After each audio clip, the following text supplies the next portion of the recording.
1, 2.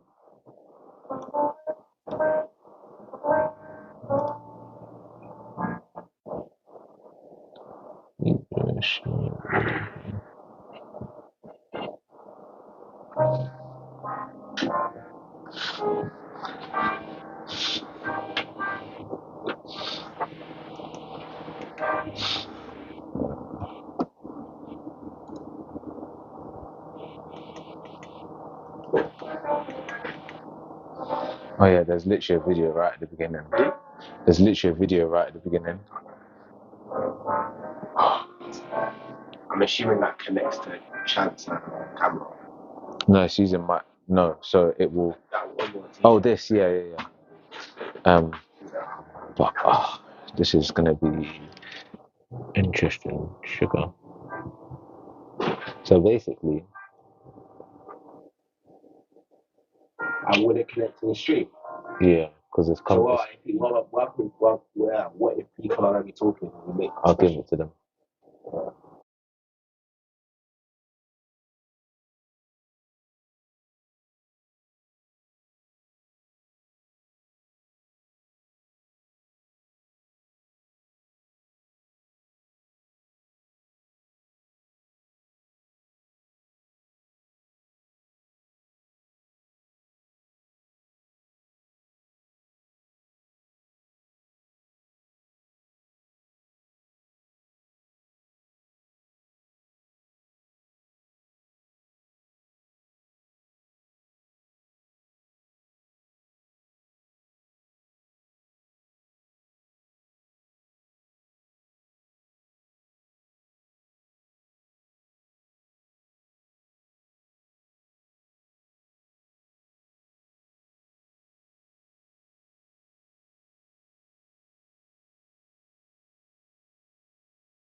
Hello, everybody. I think we're live.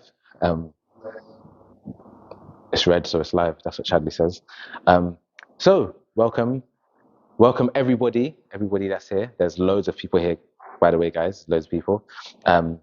So, yeah. Before we get started, let's just have a word of prayer. Dear kind and most gracious Father, we just want to give you thanks and praise for bringing us through this week, the Lord. Some of us have maybe had some trials and tribulations. Some of us have maybe had some ups and downs. Work may have been stressful, but we just want to give you thanks, dear Lord, that the sunshine was amazing, and we want to thank you for blessing us with the weather. And as we enter into this session now to look at communication of conflict resolution and boundaries, I pray that you just be with us here in the midst of what we're doing. We ask these things in and for your Son, Jesus' name of thanksgiving. Amen. Okay, so before we get started, we're just going to play a quick video, a quick skit. If you follow us on Instagram, you would have seen this already, but just for the purposes of everybody, we're going to play it again.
Can you tell me more about what's been going on personally?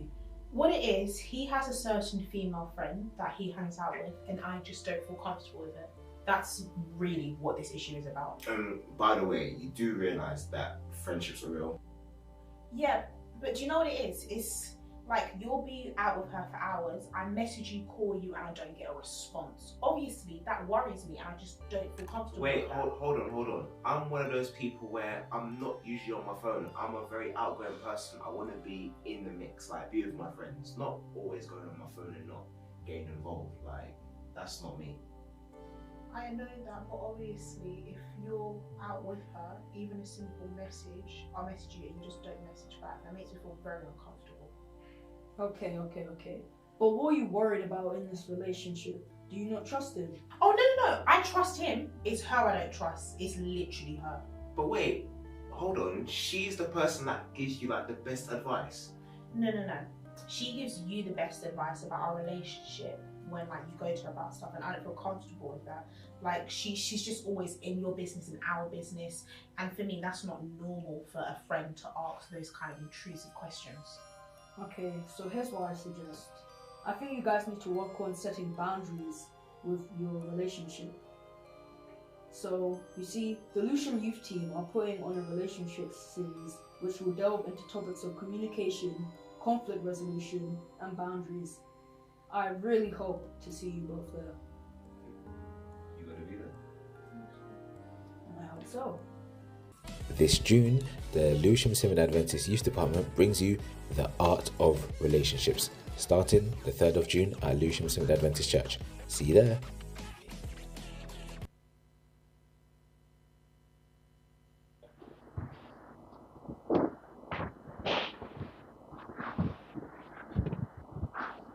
Okay, and we're back. So that was just a little skit to show, to kind of dramatize what we're going to be speaking about today. So we're going to be looking at communication, we're going to be looking at boundaries, and we're going to be looking at conflict resolution. So my first question, what is communication?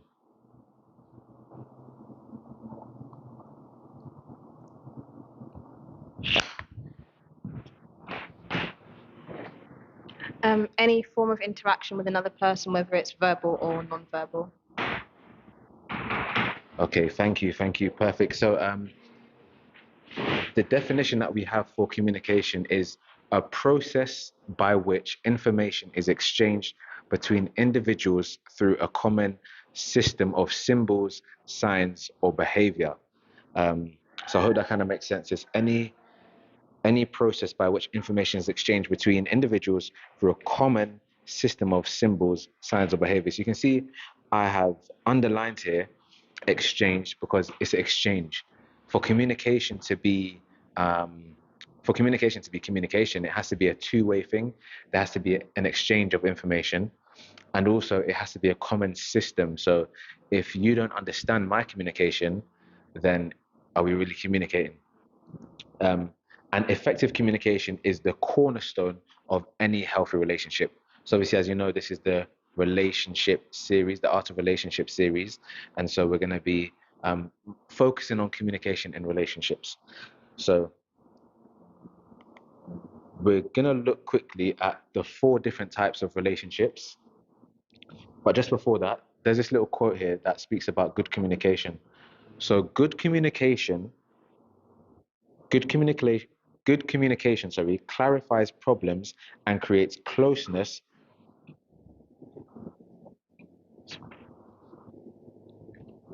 Sorry about that. So good communication clarifies problems and creates closeness between partners, while poor communication intensifies issues and creates distance between partners.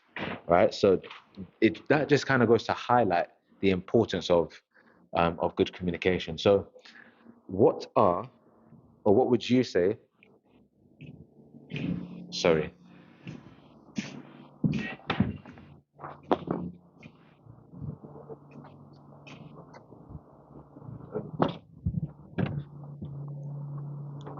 Sorry about that. So yeah, some technical issues. What would you say the 4 types of communication are? Or do you know what the 4 types of communication are? Anybody? So online, you can put your comments in the chat and we will try and read them out. 4 types of communication.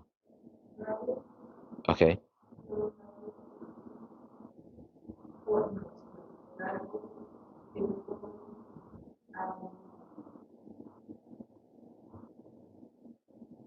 I see where you're coming from. I see so I was more looking, we're going to look at these 4 types. So we have assertive, passive, aggressive, and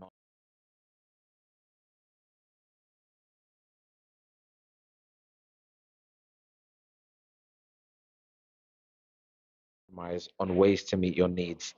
Um, Assertive communication involves clear, appropriate, respectful expression. It comes from a place of clarity about what a person needs. And then we have passive communication. Passive communication is communicating passively, which means you tend to defer to others when it's time to make a decision. So passive communicators typically accommodate others and avoid resistance. They are highly conflict avoidant, tend to have a very long fuse, and are more likely to walk away from a relationship than advocate for their needs within the relationship. Um, yes, and then on to our next one, which is aggressive communication, which often involves standing up for your own rights at the risk of possibly disregarding another person's feelings. A person who resorts to this approach may likely have a low tolerance for emotional discomfort and tends to get upset more frequently than others. When they're escalated, they have a need to resolve the conflict immediately, which more often than not results in the situation escalating because they're so caught up in their emotions, in their own emotions, that they don't take into account whether their partner is capable or willing to discuss the issue. And lastly, we have non-verbal communication. So this type of communication allows people to communicate information about their needs, attitudes, emotions, and intentions without actually having to use words. So, it can be healing and informative to couples when used in non-passive aggressive ways. Good non-verbal communication looks like a relaxed posture, mirroring body language, and eye contact while talking. So a question to us here, which kind of communication style would you say resonates most with you? Assertive, passive, aggressive, or non-verbal, or a mixture of some? So we have one for passive. between passive and non-verbal? Passive, okay. I think, I think I'd say I'm assertive. Are there some comments online? Okay, no, let's hear them. We can hear them still. Okay, yeah. Yeah, on the right lines. Just like we were here as well. So there's not enough of us here to do this activity because it does take, quite a big group. It makes it easier. But the activity we're going to do is the human knot. So online, you can just comment down below if you've ever heard of the human knot, if you know what it is. But the human knot is, well, I'll give you a second to comment it down before I ruin the surprise and tell you what it is. But this activity would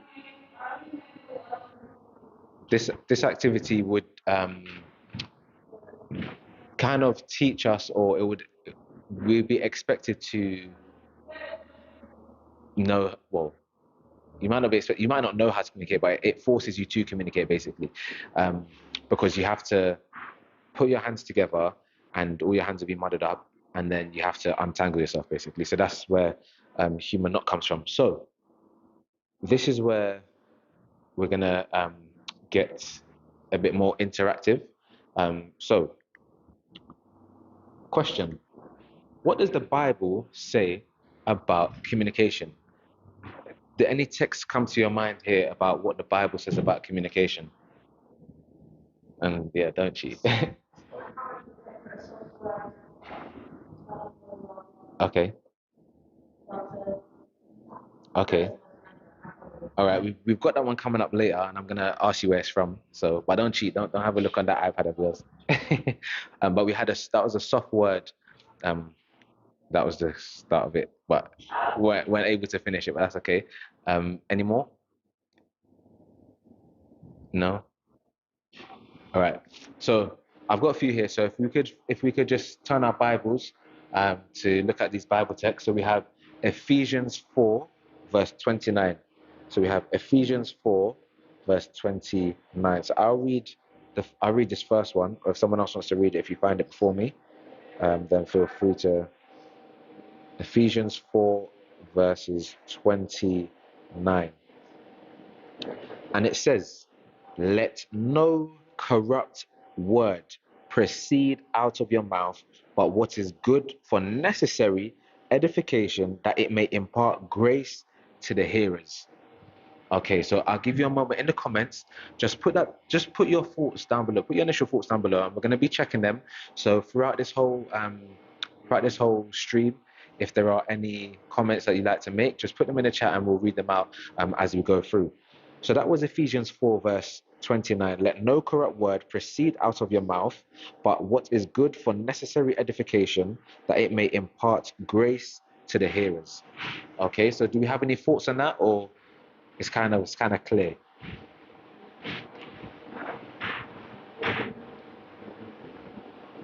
Okay, so let's move on. Let's move on to the next one. So the next one is Proverbs 18, verse 2. Can I get someone to read that out for me, if that's all right?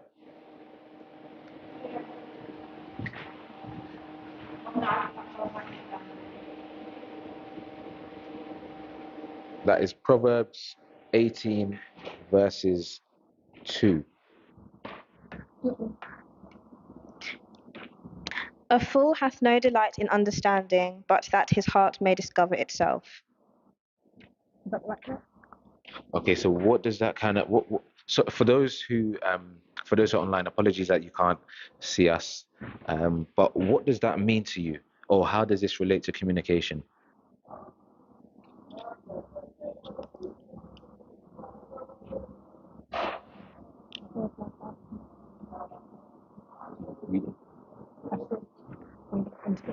So a fool hath no delight in understanding, but that his heart may discover itself.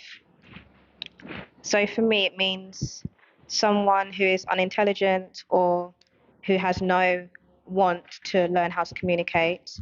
Yeah, no, that's cool. That's cool. That's cool. You guys are right. Welcome. We just got some newcomers. Welcome. So what we've done so far, we've just kind of looked at what communication is. So we've defined communication. And now we're kind of just looking at what the Bible says. So the text that we just read was Proverbs 18, verse 2. A fool has no delight in understanding, but in expressing his own heart. And Renee was saying that, yeah, they don't really have any intention of communicating. And kind of what I understand from this is, like we said, the communication is a two-way thing. Like back in the day, I don't know if you guys ever did it at school, yeah, where you put like the empty yogurt cup or whatever, you tie a string and then you put it between your ears. Yeah. Did that actually work? That didn't work, did it? It was a hoax, it was a fraud. I don't think so. But either way, it's a two-way thing. And if you don't wish to understand what someone else has to say, and you just want to talk about yourself, you're not really going to get very far. So the next one is in the same chapter. Proverbs had loads, by the way. Proverbs is full of gems. So this one, Proverbs 18, verse 13 says, "He who answers a matter before he hears it, it is folly and a shame to him." So, when you're having a conversation, let somebody get their let somebody get their point out. Let them communicate that properly before we jump in. Otherwise, we're not really going to get anywhere. And last but not least, I'm going to ask someone to read Colossians 4, verse 6. Colossians 4, verse 6.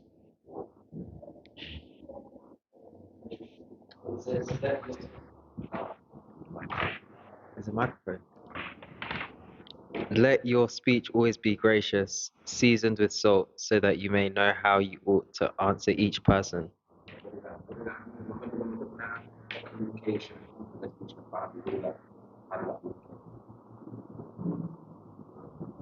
So that you may know how you ought to answer each person. So,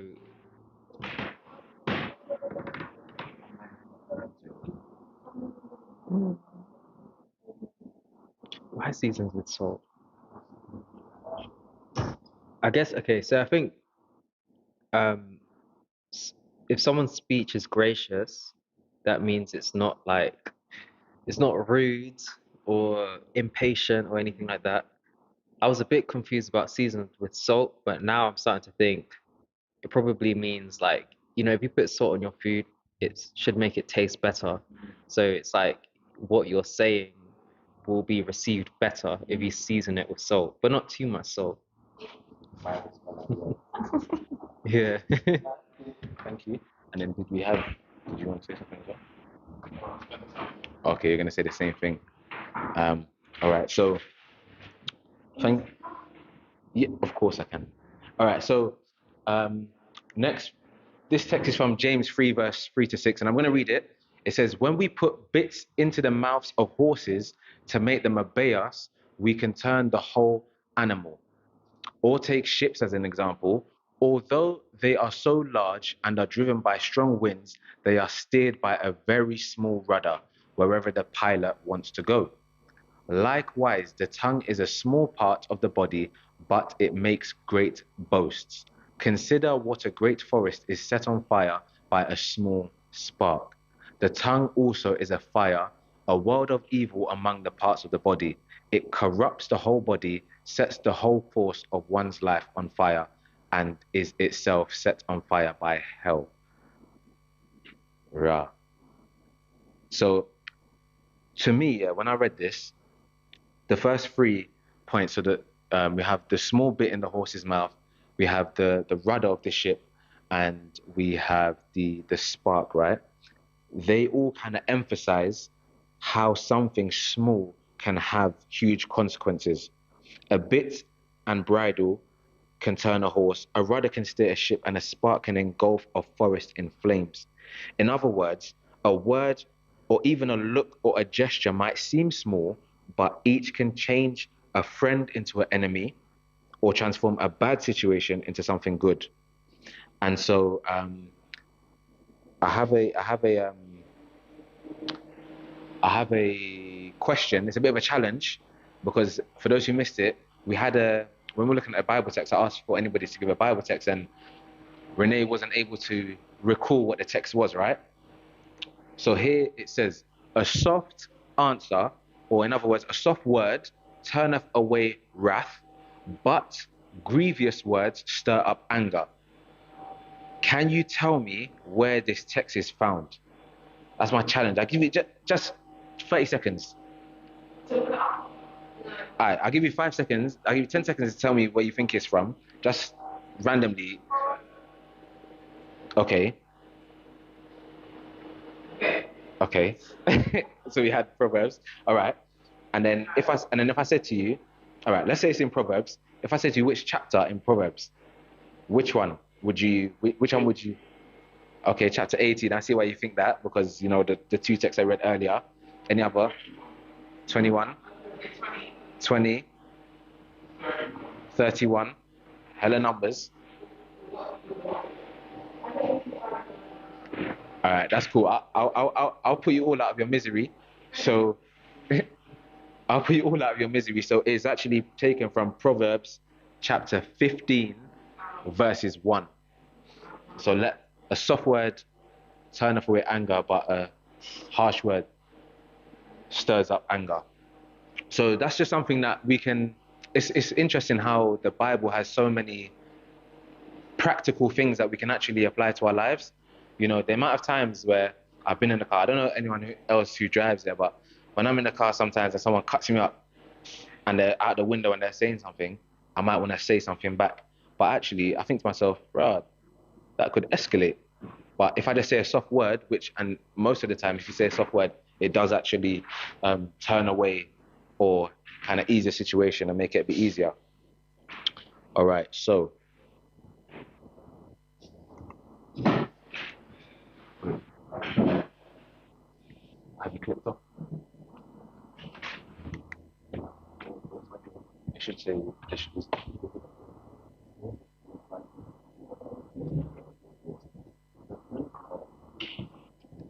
Okay. Yep. All right. So sorry about that. There's some technical issues. So my question is, how do we actually communicate? How do we actually communicate? So if you had to give some tips to someone from your experiences, just we can kind of have a little discussion about our own experiences. How would you say we should be communicating, especially given the Bible text that we just read? How should we communicate with each other? Just to clarify, are you talking about in an argument, or are you talking Just about in general? Argument in general. Okay. Should the two be different? The two can be different. Should they? Should be. Well, it depends, because like if you're talking and it's a light-hearted conversation, you might interject, your partner might interject, and it's okay. But if you're having an argument and you interject, you are causing wrath to enter the situation. Okay, I like that. And I never thought of that actually, because that's very true. Even I can attest to that when I've been in situations where it's cool, you know, if we're just joking around, it's all good. But if we're having a serious conversation and you interrupt me, problem. You know what I mean? When it's gone. Sorry. I think with communication, I think a key element is listening. Not a lot of people listen, but I think once you listen, even if you're having an argument, you won't be interjecting as much as you do. When you listen, you're trying to understand instead of trying to form a response. Perfect. That's true. But could we even go a step further and add a would it be a pronoun, but or whatever in it? Actively listening. So not just listening for the sake of trying to give a response, but listening to understand so that we can make amends or whatever. I would also say if your partner is, or if a friend, anyone that you're having like a heated discussion with that you care about, and they're telling you their problems or their feelings, I think it's really important for the person who's receiving what the other person is saying to listen, yes, as well as to say their feelings back to the person who's upset, because then the person who's upset will hear what the other person is saying and be like, oh, okay, cool, so you understand my problem, you're understanding me, even if it's even if it's from just like pure frustration, you understand my frustration. So on top of relaying what's being said, I would also say comforting that person is so important, even if you feel like you've been offended, because we can always get back to you being offended. But I think that person who's already heated, they need to know that you're loved, you're cared for, and I've heard you properly. So let us all calm down, and then we can then talk about how to handle the situation. I like that. Thank you. And online, someone said, so someone actually got it right. Someone got it right and said Proverbs, just touching it back a little bit. Someone actually got it right and said Proverbs. And we should communicate with words.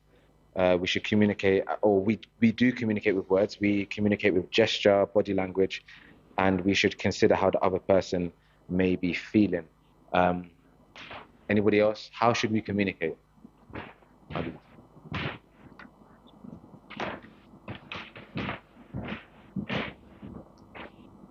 I think going off from what Chadley was saying, it's always important to listen and think first.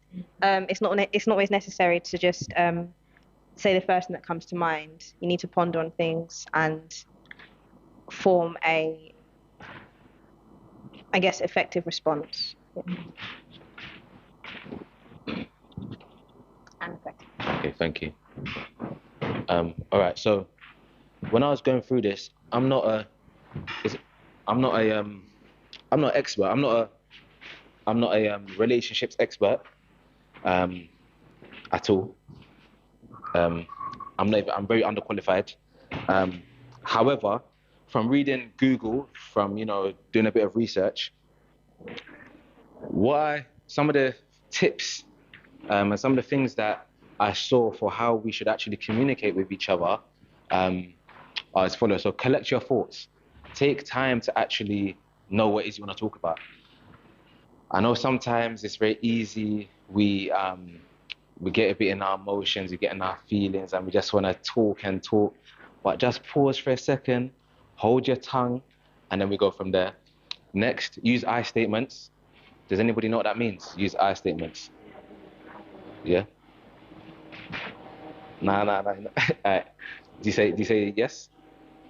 All right, so I statements are, instead of me saying, you make me so angry, why do you have to do this?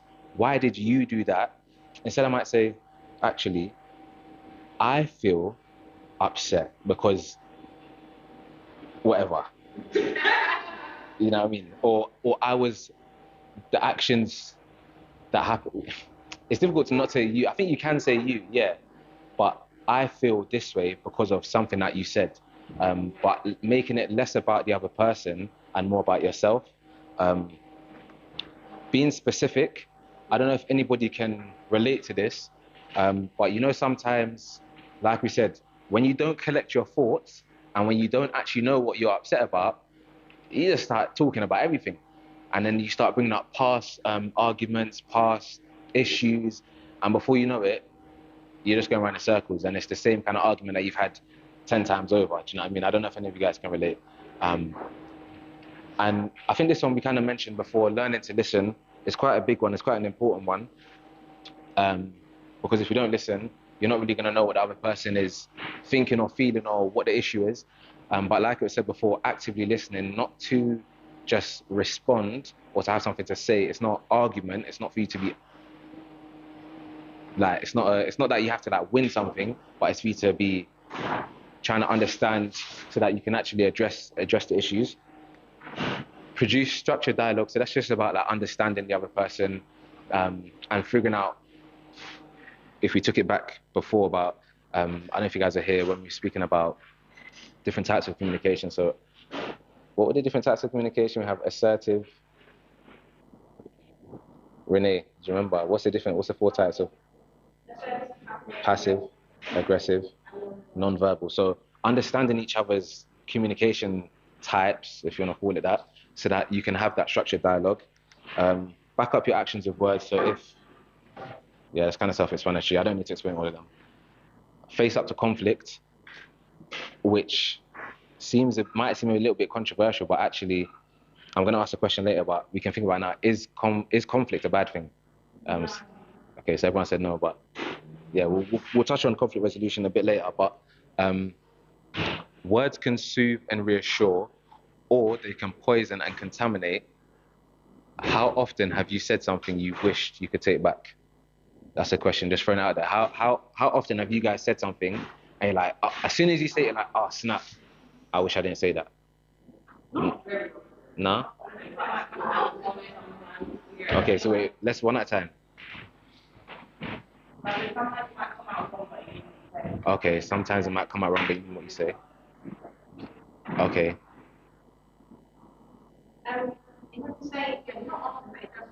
Okay. Okay, so tone a little bit.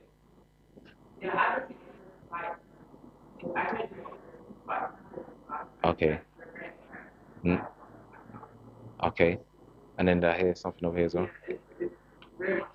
It's not awful. But when you do say something that you don't mean, or you say something that's just right, yeah. like you realize you say it, even if it's like a couple of days later, yeah. and like how hurtful it is for the other person, you realize and you just feel like you shouldn't do that. I hear you. Thank you guys for those answers. So just for the purpose of those online and for those who have just arrived and may not know exactly what this is about, it's about communication, conflict resolution, and boundaries. So next we're going to look at boundaries. So we kind of covered communication, and next we're going to be looking at boundaries. So boundaries.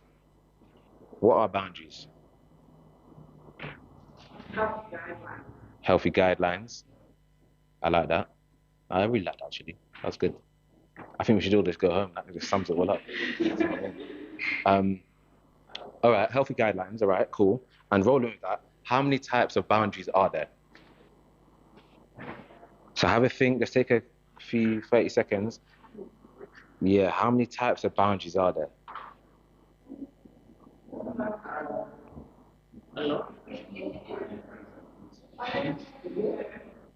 How many? Endless. Okay, so we've got emotional, physical, spiritual. So we're on 3 already. Financial on 4. What was that one? Oh, true, yeah. So on 4. Okay, so like personal boundaries, physical boundaries, professional boundaries, emotional. I think we said that. So maybe like we're on like what, 5, 6, something like that, maybe 7. You say 7? Oh, all right. So this is what I found. There's spiritual, which we said, mental, which we didn't say, physical, material, internal, conversational. We've got physical again because it's that important. Or maybe it was just a typo, maybe. And then we have time as well. So look at. Yeah, we can touch on it. Yeah, we're gonna touch on it. So let's look at. It's not on here per se. I think it might be. So we said personal space. I'm not sure. Where would you guys put personal space in this? Physical. Cool. So when it comes to couples, right? Struggling to find a balance between spending quality time together and maintaining individuality and personal space can be a bit of an issue sometimes. You know, when like you're at home and your boyfriend, your girlfriend, or your colleague or someone, they're all up under you. Do you know what I mean? All the time.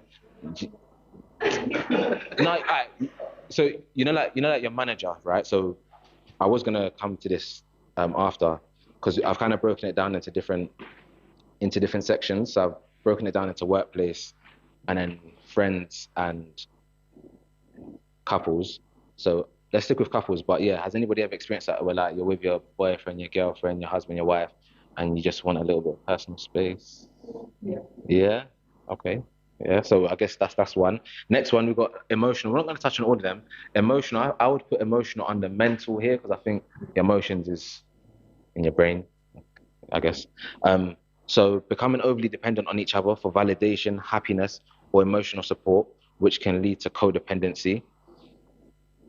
And then we've also looking at going back to personal space. So invading and the invasion of personal space by snooping on phones, reading messages without permission, or intruding on personal thoughts or feelings. Has anybody ever experienced that?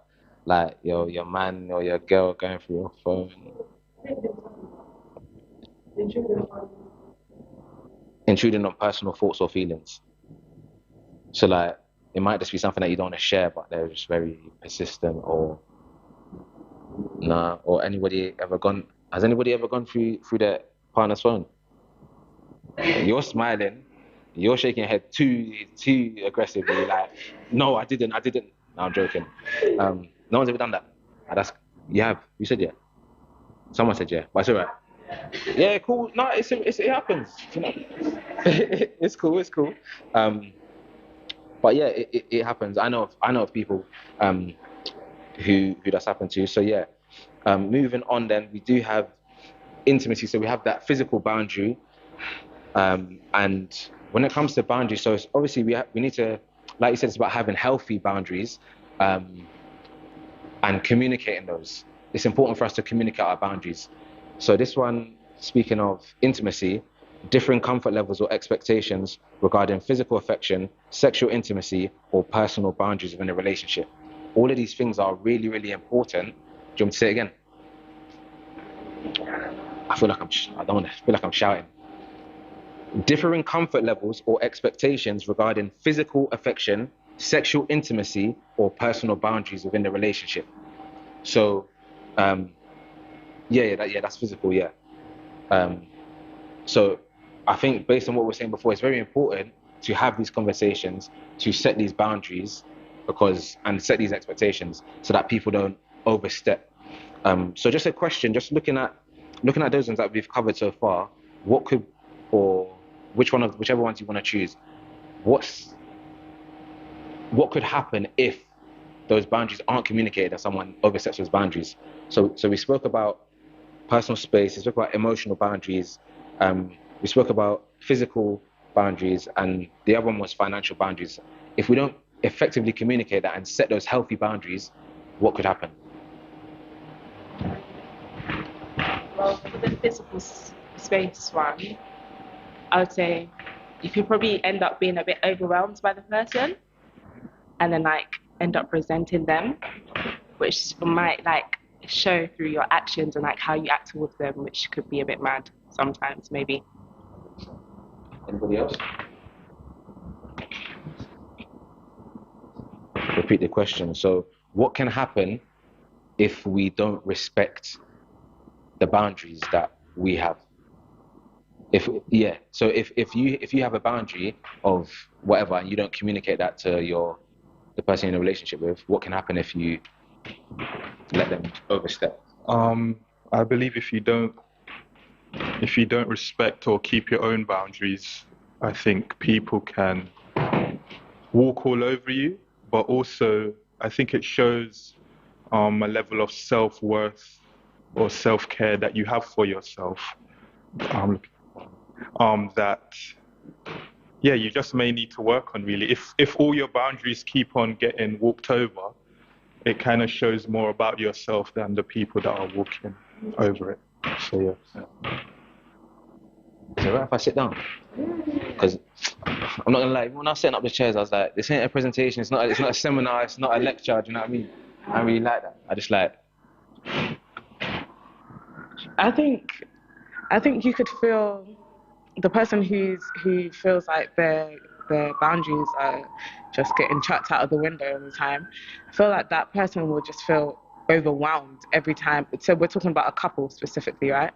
That person will feel overwhelmed by their spouse because it's like, I've set up a boundary or I've told you a boundary and you're not respecting it.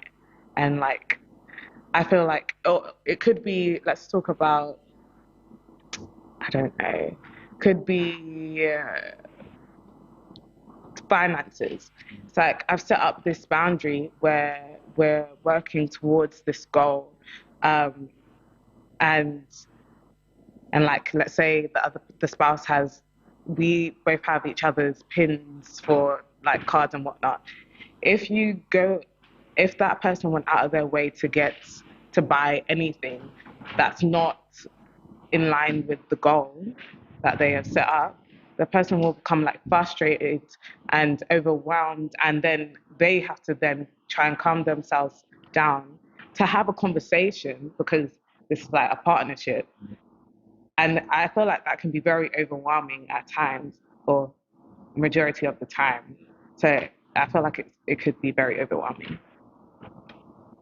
100%. And I think as well, before we move on, I think if we don't enforce, that's a strong word, but if we don't enforce our own boundaries, and if we don't respect our own boundaries, and if we don't let people know this is the boundary, then people will cross it.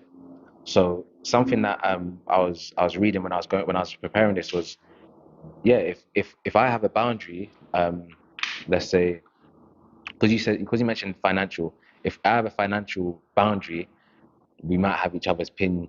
You might even have my card saved on your Amazon or whatever, and you just start running up my card. Yo, we're gonna have a problem. Do you know what I mean? And if I don't say to you, and one of the things that they mentioned was actually setting a consequence for overstepping the boundaries. So, for example, we're gonna go into friendships in a second, but let's say, for example, you have a friend. I don't know if you guys have this. Do you guys have, or do you guys know any people, have any friends around you that always talk over you? Like they're just those people that's always interjecting and just always got something to say and just always talking over you. I know people like that, and when people talk over me, it grinds my gears. It annoys me. So if I say to someone, well, before that, if I don't communicate to someone, when you speak over me, it's a problem. That's that's something I don't like. They're just gonna keep doing it and keep doing it, and then I'm just gonna get annoyed, and then we're gonna be arguing or fighting, or do you know what I mean? Not us good Christian people don't fight in it, but someone might, yeah. So it's important for us to say, all right, for example, actually, I don't really like it when you speak over me.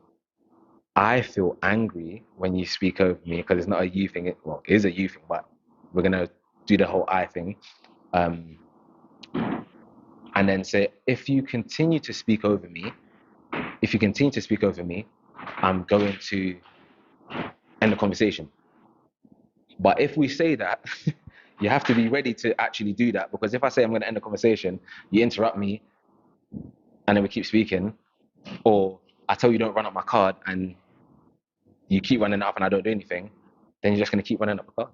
You're going to keep speaking over me. You're going to keep overstepping the boundaries. So what kind of...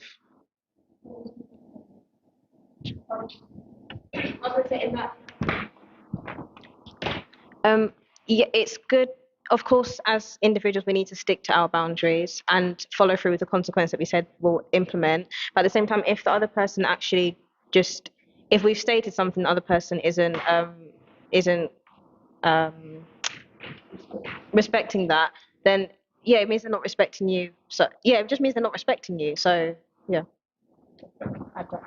And so my next question was just looking at friendships, because this is the art of relationships, and I guess the focus is on romantic relationships and couples, boyfriends, husbands, whatever, wives. But what kind of boundaries do we have in friendships? Are there any kind of boundaries you can think of that we should have in friendships? What kind of boundaries should we have in friendships? No. So like with your friends, yeah.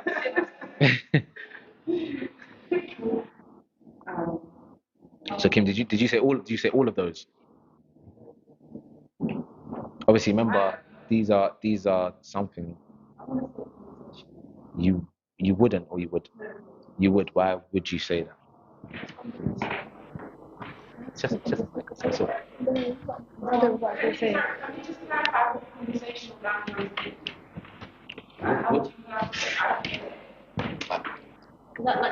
What do you think it means? Well, it's everything to do with conversation. So whether it's a topic. Everything to do with a conversation. Is that, yeah, that's exactly what I was gonna say. That kind of links with time as well. But having conversations late at night or too early in the morning. you know, do you know what I mean? Do you remember what you're gonna say? All right, cool. So some of the ones that I had written down.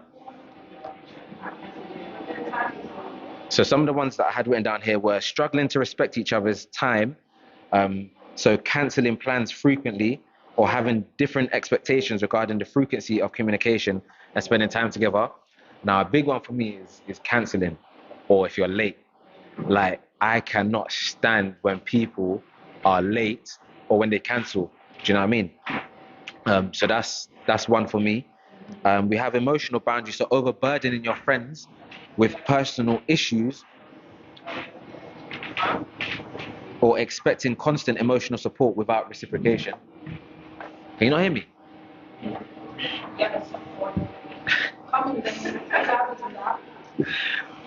Okay, so we have emotional boundaries. So I said overburdening your friends with personal issues or expecting constant emotional support without reciprocation.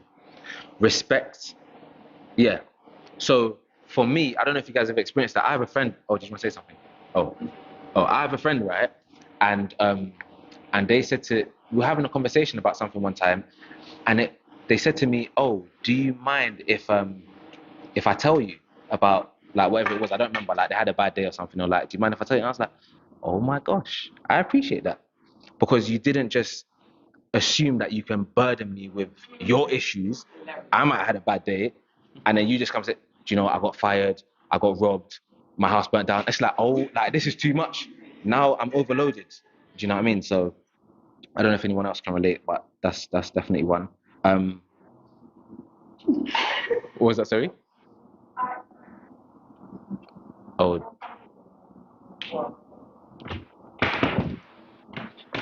No, I get that to a certain extent because I think depending on what you want to tell someone. So, for instance, I remember once I was telling someone about a situation, and then at the end of it, I said I just kind of went into it and just started talking to them about it. And at the end of it, I said, you know, I'm actually sorry for like just like sort of unburdening that on you. And they said, oh no, that's okay, but next time, this this took me back a bit. They said next time could you ask? And I thought to myself, on one hand, aren't we meant to be friends? But then on the other hand, well, no, I was offended when they said that. So I left it. And then the next day I brought it up with them. And I said to them, why did you say I need to ask you first? And then they just explained and said, you kind of just went straight into it as opposed to pre-warning me. So they weren't saying that I shouldn't tell them, I shouldn't speak to them about certain things. They were just saying, next time, could you just give me like a warning first that we're about to talk about something that, you know, is a bit. Maybe sometimes could be triggering. Yes. Sorry. Sometimes things can be triggering for other people. Well, yeah.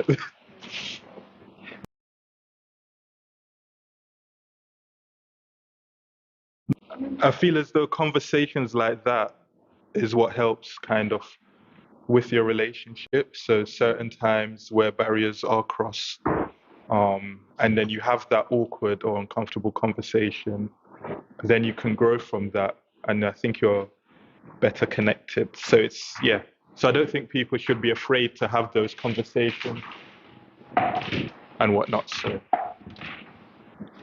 thank you. Oh, yeah, go on. It might be a bit controversial, but I don't feel like you have to ask all the time. Because sometimes it does flow. And like, okay, if you I guess, yeah, the person is setting a boundary with you in terms of, okay, just ask next time. But even then, I'm just like, To be honest, I understood their response, but I understood why they said what they said, but then I also thought to myself, I just won't do it again with that person. That's just how it made me feel, to be honest. exactly. So that's right. But I respected them for being honest. I respected them for being honest. Let's One at a time. I have a question for that.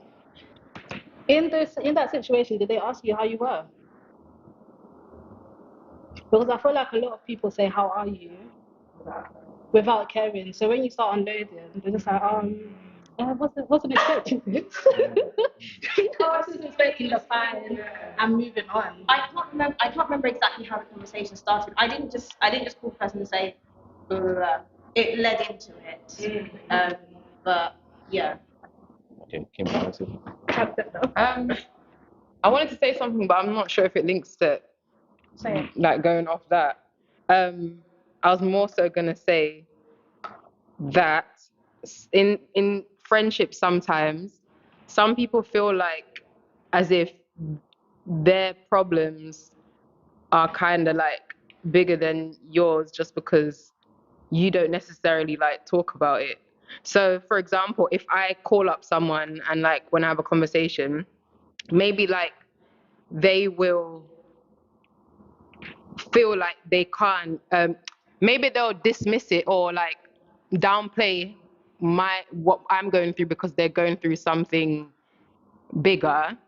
And like in those scenarios, I just won't, it's kind of like that, I just wouldn't speak to you about stuff as well, because I feel like in a friendship there should be able to be times where you can go proper deep, and then sometimes it's like super hearty conversations or whatever. And I was having a conversation with mum about this. Like, I've lessened how many times I've spoken to certain people because every time I speak to you, it's heavy. And I'm not gonna be that person that's gonna ask you like, oh, or you don't need to. I'm not the person that you have to ask like, oh, do I have permission to tell you about something that happened to me today? You can always speak to me about it, but I just feel like your life can't just be lows. Like, sometimes tell me what ice cream you had today, like, because I'm not the person that always tells people stuff. I was talking to my friend about this. I'm a self-soother. So I don't look for people to help me with anything. So, and that's probably why sometimes I'm a bit cold to some of my friends. I'm just like, I do it for myself, so I just can't get why you can't do it for yourself. But no, that's because of. Not everyone's like that. I know, but that's why it's a problem. Some people have a problem with me because that's how I deal with stuff. So naturally, I assume you do that as well.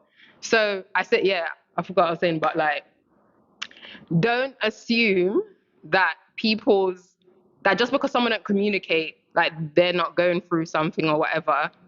Don't try to like downplay, like my problems are bigger than yours and blah, blah, blah. And every time you get on the phone, or every time we have a conversation, you cannot be sad. Like, to me, that just doesn't make any sense, because then I'll talk for myself, this friendship becomes a burden. And in order for us to be able to operate, I put in a silent boundary because I'm not great at communicating.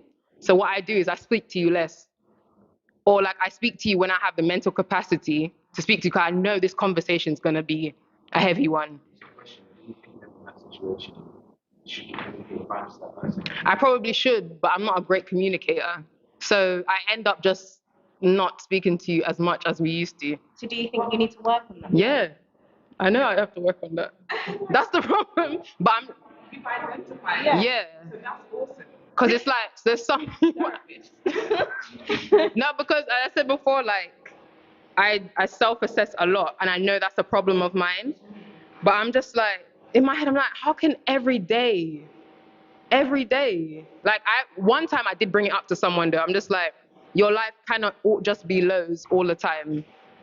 Surely there's gotta be, because you complain about people that are just like you, and that's exactly what you're turning into. So I'm just gonna stop you here because you're going down the path of becoming the people that you complain about.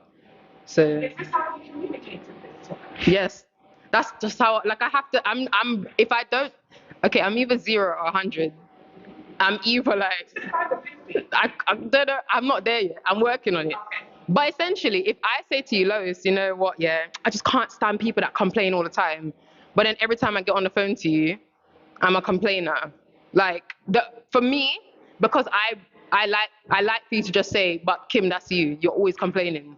So I'm working on it. But for me, if I'm gonna tell you, I'm gonna be like, that's you, you know.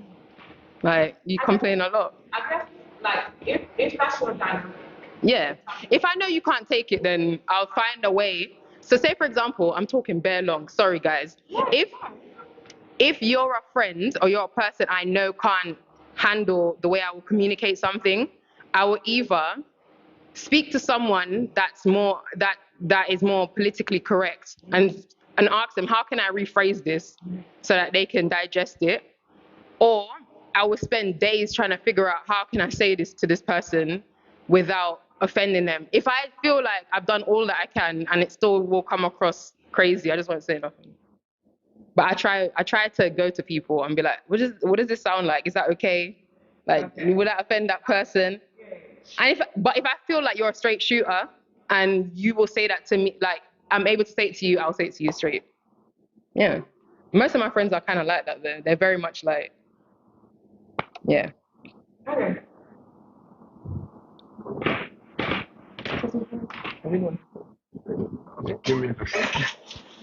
Yeah, let's not do that. All right, so in the next one, like the next kind of if you want to call it relationship group, if you want to, for want of a better word, is work. Is work. Oh, so we got a few. I hear you on that. No, just in case my employers are watching this, I love work actually. I love work. Now I'm joking. I actually do. I do. But so we have personal and professional boundaries.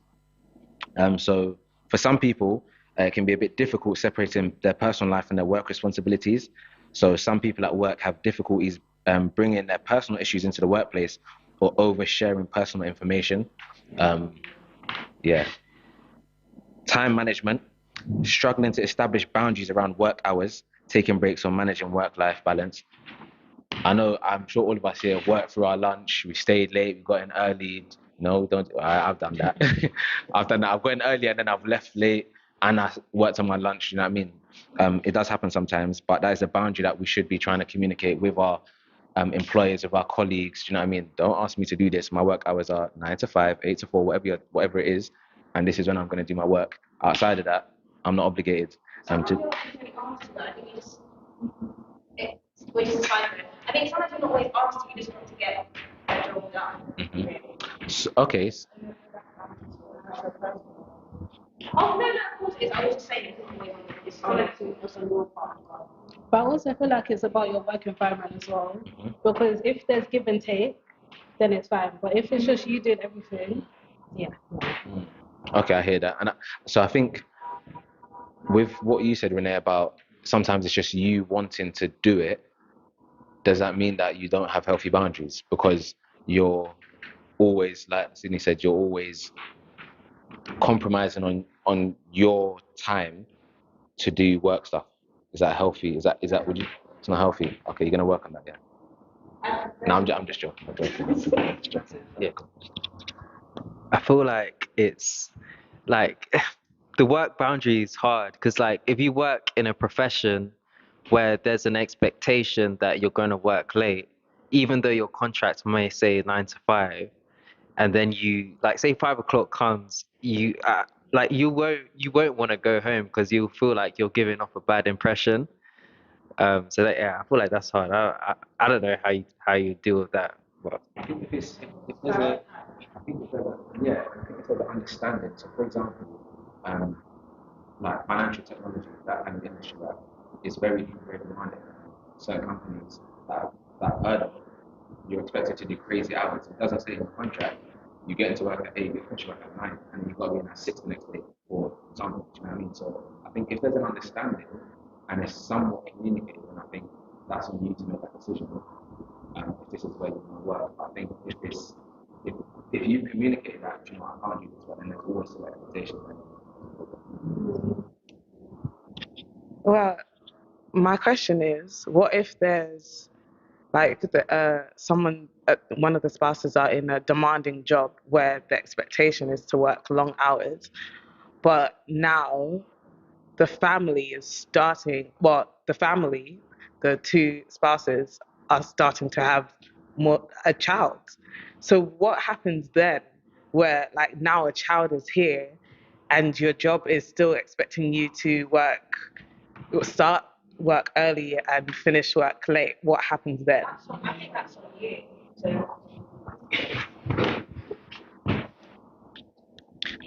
I think that would be something for spouses to discuss together, and then you decide if you're going to continue in that same job. Because I think ultimately your family has to come first. So that's not really. I mean, you went into the job before you had a family. You knew what they expected of you, and I think that then you can't expect. I don't think we should necessarily expect our workplace to just they can give us some leeway, but I don't think that we should expect them to just suddenly change everything for us. Like, especially if you chose to have a family, so therefore you have to make compromises. That's the way I see it. I was just going to say that that's where boundaries play their role, and obviously boundaries change. So if we communicate those with your spouse and with your work, something should be able to, like a compromise, or they should understand or be able to work around it. Like, if someone goes on maternity leave, they'll be like part-time, or they'll have that year off so then they can come back. So I'm sure if you communicate it well enough that something should happen for change. I have a question is it a expectation or is it a boundary that you have dropped and your employers have taken advantage of it? Because sometimes when you start a job, you go into it and you're killing yourself, basically, doing mad hours. First impressions. And that is still expected of you all the way down. But if you start with it, I'm like, nope, do my hours, that's it. When it comes to the time where you're in that moment getting a family, they can't tell you that you're not doing your hours. I've been doing my hours. I haven't been doing these ridiculous hours that you expect from everyone else, because one, that's not my contract, and this is a boundary I established when I started here.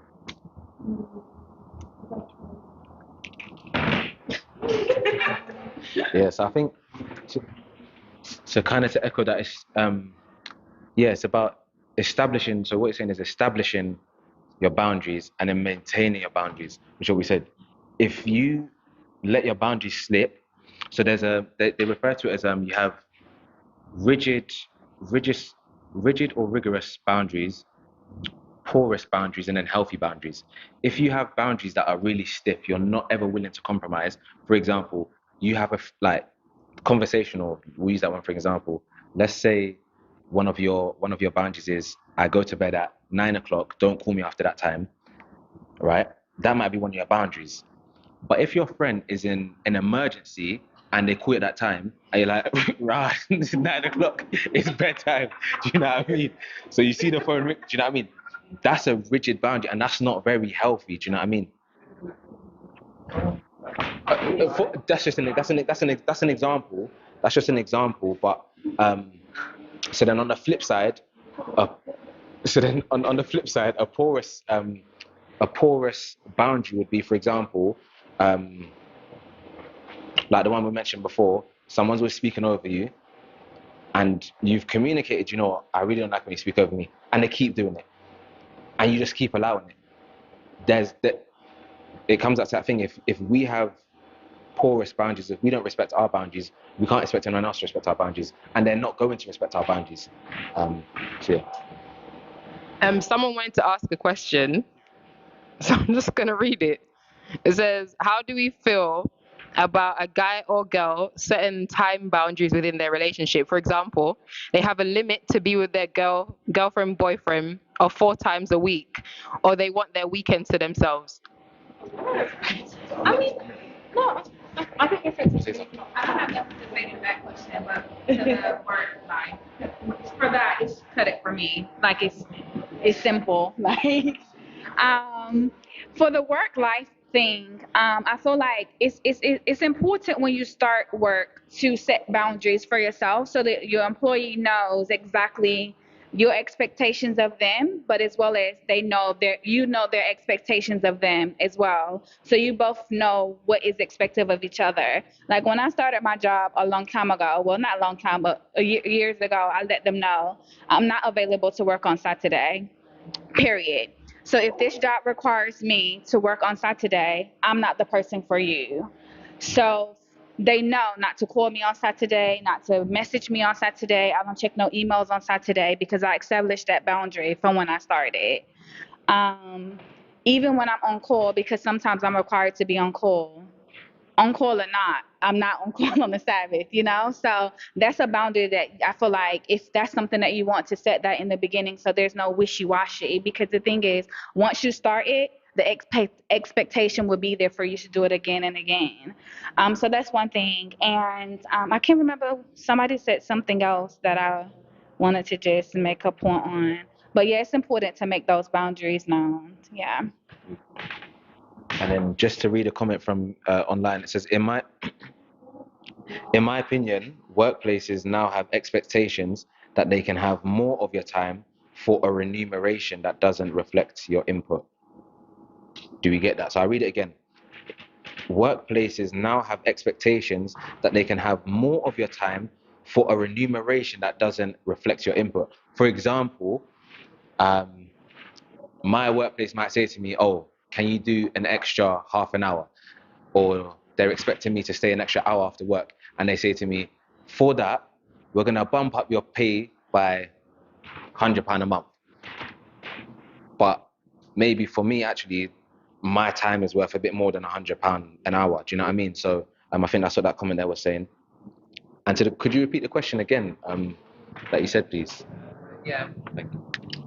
How do we feel about a guy or girl setting time boundaries within their relationship? For example, they have a limit to be with their girlfriend/boyfriend 4 times a week, or they want their weekends to themselves. I don't. It's Like themselves. Yeah. Right. Okay, all right, go on. I don't know, I think it's the fact that the word limit's used. I feel like you should want to be with your boyfriend or girlfriend.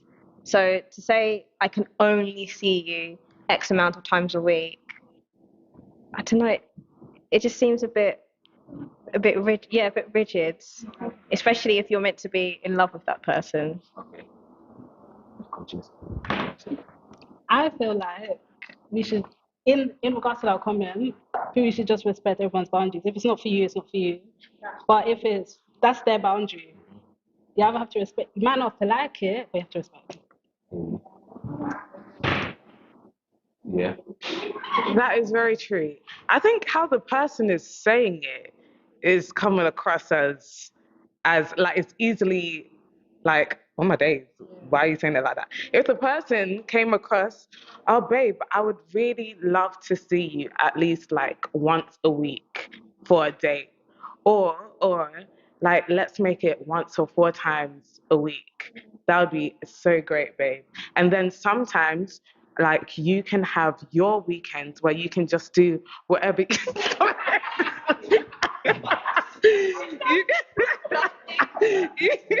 you can have your weekends where you can relax and I'm not in your hair and I'm not bugging you, so that you can really decompress, and that when we do see each other again when we do see each other again, we can just like miss each other and just love on each other. I think that's like a better way of saying it. You know, once I'm gonna come to Latia and Chadley in a second, yeah. But just a little thing I just picked up there. You said so that you made it about them, so that you're not in my hair, I'm not in your hair, so that you can do this, so that you can do that, so that you can do this.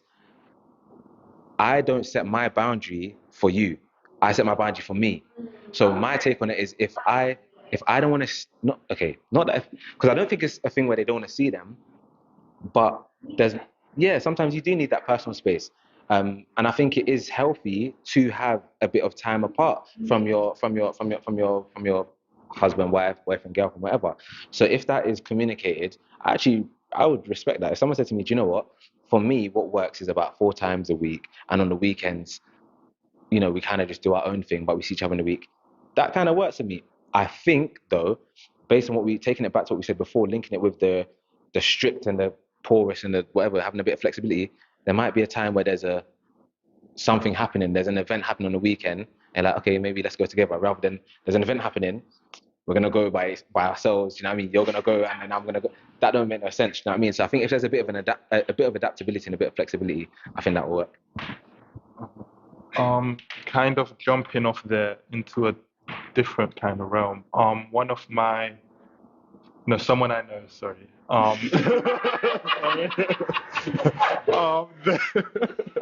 Their what's it? Their relationship. Her husband, when he comes home, he's not able to speak to her straight away. So he would say good evening or whatever, hello. I don't know how they greet each other, but he needs some time to himself, so that so he could get work off him, all that stress off his mind, and then he's able to give himself to her. And I think that was a pretty interesting use of boundaries, because sometimes like you come home and you're just not in the mood. Transportation's been a bit rough, or whatever, and you know how you're going to respond to someone, may not be in a loving and caring way. So they created that boundary and something that works for them. That's why he's withdrawing himself. Yes, that's why he made the boundary. What's going on? And I thought that was pretty interesting. I may use that for the future. I will use it. You'll use that method in the future.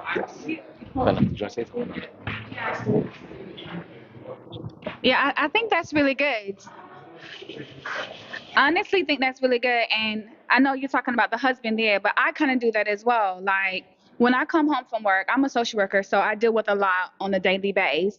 And sometimes I can bring that home to my husband. He don't want to hear that, and he don't want to deal with that. So I have to decompress so that when I come to him, I don't come with him with the drama that I had at work. So I think it's important to make sure that you do have that time, whatever it may be. Like now I sit in my car, I may listen to a song, I may do a variety of different things before I go into the house. And sometimes they'll be like, babe, you said you was on your way. Are you here yet? And I'm like, yeah, babe, I'm just in the car. I'll be up in a second, because I'm just trying to relieve everything, because sometimes you can bring that home to your partner and they're dealing with a lot themselves, and you don't want to bring that on top of it. So you want to know how to deal with that when you're coming to your spouse, or even for yourself. Like you don't want to bring that home either. And I think that's quite considerate as well. I think it kind of links back to what we were talking about before about asking someone if they are in a place to deal with it, especially if. So I think going back to that as well. I know you made a point before about you shouldn't always ask, and I don't think you should always ask. I think you have to exercise a bit of, dare I say, common sense, or a bit of like you can have your own discernment on, read the room in it. Do you know what I mean? Because I think if you can visibly see that someone's having a bad day, and then you want to come and tell them a lot of bad news, that's not really a good idea. And or even if they look happy, if you know that what you're going to tell them holds weight, like this can weigh someone down if they hear this, do you know what I mean? Then I would suggest to maybe hold back. All right. But my question is, what if it isn't a bad day? Like, and I'm talking about your whoever relations, a person you know, husband. What if is it just him being regular? He comes into the house and he's like, yeah, not right now, sugar buns, gonna go and. I wouldn't say it's not right now. I would say it's more. That's just something they have communicated and decided to have in place. Yeah, every day. Obviously, things are gonna. Okay. Yeah, so if they need to speak, they'll speak. But sometimes, like you have a period of time, you come home, you just have time for yourself, and then you merge. Okay, I just wanted to understand, because I was like in my head, what if you're happy and you just want to see your man, and your man is like, no, like what? Yeah.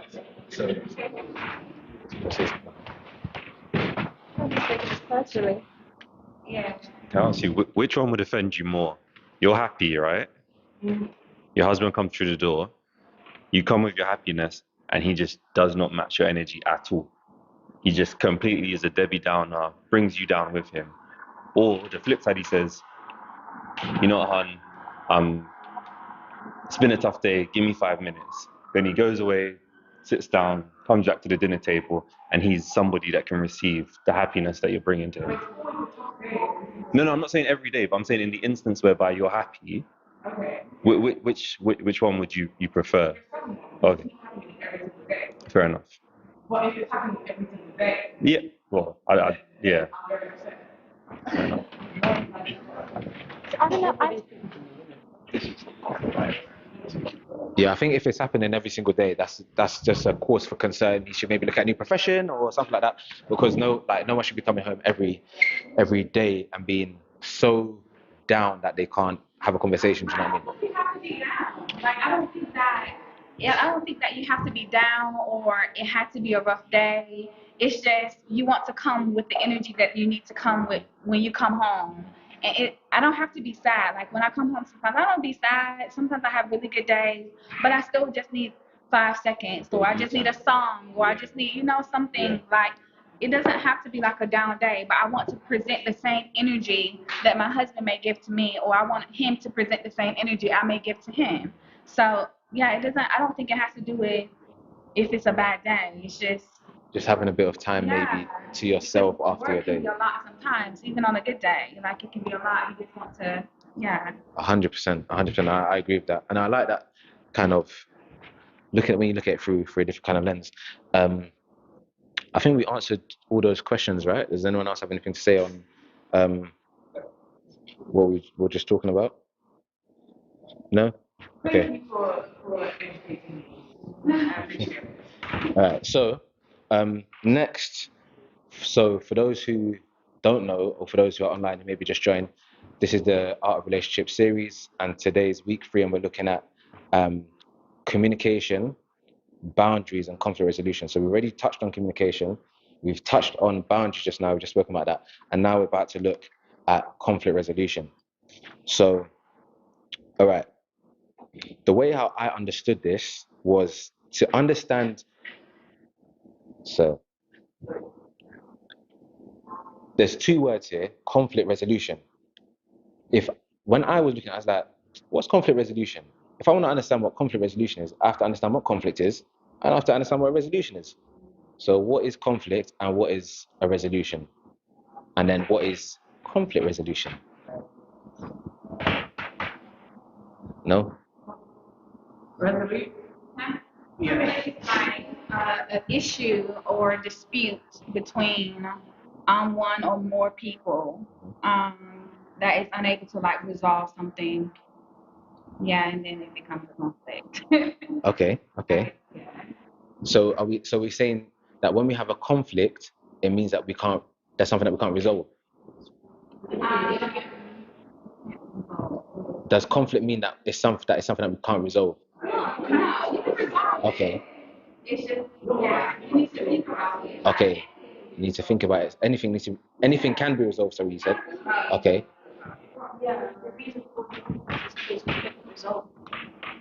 Okay. I hear. Okay, so I think maybe, yeah. You say no compromise, so I can't resolve it. I think it depends on at what point we're looking at conflict, because you can have a conversation about something. What should we have for dinner? And then your wife doesn't tell you what she wants, and then she's just sitting there moody, and you've asked her, do you want this? No. Do you want this? No. And then you have a conflict. Or it could be that so like that you now have a conflict, but I think you could just have opposing views on something which is conflict because you can't agree on something, but it might be something that holds enough weight that it's not just a little thing we're actually beefing about. This is a conflict. So these 2 guys defined conflict as expressed struggle between independent parties over goals which they perceive as incompatible or resources which they perceive to be insufficient. Shall I read that again? He says a lot of words. All right, let's slow it down a bit. So conflict has been defined here as an expressed struggle. So an expression between interdependent parties over goals, over an objective, over something that they think is incompatible. or resources which they perceive to be insufficient. So, for example, based on what I'm saying here, I think that there might be a goal in my analogy to eat. The problem here is that you have different goals on eating. I want to eat at A, you want to eat at B, and now we have a conflict because we can't. The goals they're not compatible, right? Or resources. You might want to spend time with them. They might want 5 minutes before they come in, and then that's a conflict there. And also, the point that they made here was that conflict must be expressed. If two people have a problem and they disagree with each other's viewpoints, but never show these sentiments, is there really conflict? If me and my spouse never talk about our incompatibility of goals and objectives or whatever it is, or resources, is there really a conflict? Okay, but conflict has to be expressed. For me to be in conflict with you, I have to express my problem. Do you know what I mean? So we are not in conflict. I have a problem, and there is a problem. But it hasn't been expressed, and it's not because it hasn't been expressed. Is what I'm thinking. So, question is before we move on. Say one person has expressed their goal or whatever it is, but the other person hasn't expressed their opposing viewpoint or whatever, but they don't agree with the other person. So it's almost like they're not expressing it, but it's like an internal conflict. Would you still consider it as conflict then? So personally, I would, because the fact that we know that you have an opposing view, you have expressed it. So if we take it all the way back to communication, we have non-verbal communication, we have passive communication, we have. Say for example, hearing you've done something that I don't agree with, but I haven't expressed that I don't agree with. I just kind of assume that she should know.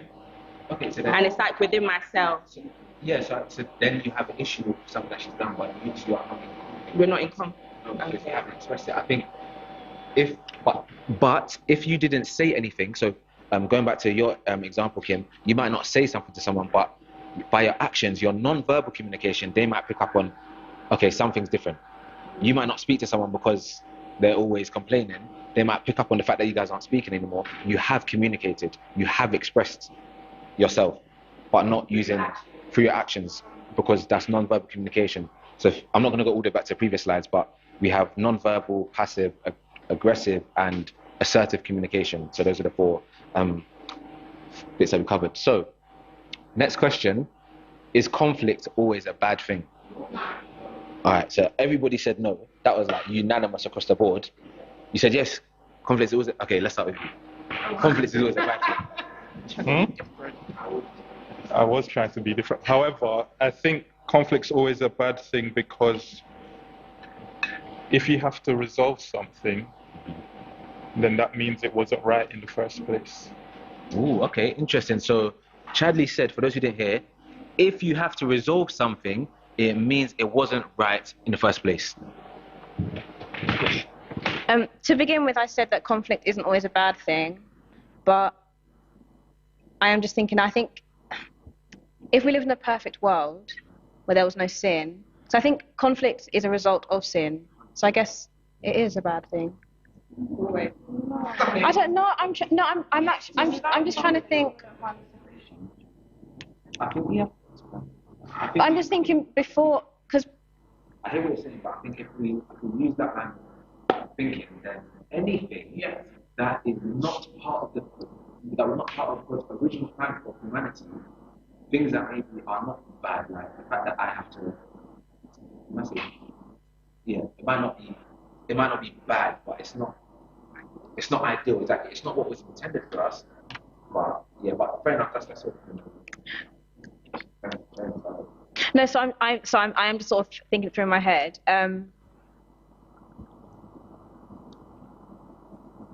But then, yeah, because I also think just having different opinions, no, because if you've got different opinions about something, as long as it's not different opinions in terms of something that I guess like biblical or something that sort of goes against your views as a Christian, or your morals, then no, it doesn't have to be. No, conflict isn't always a bad thing. Cool.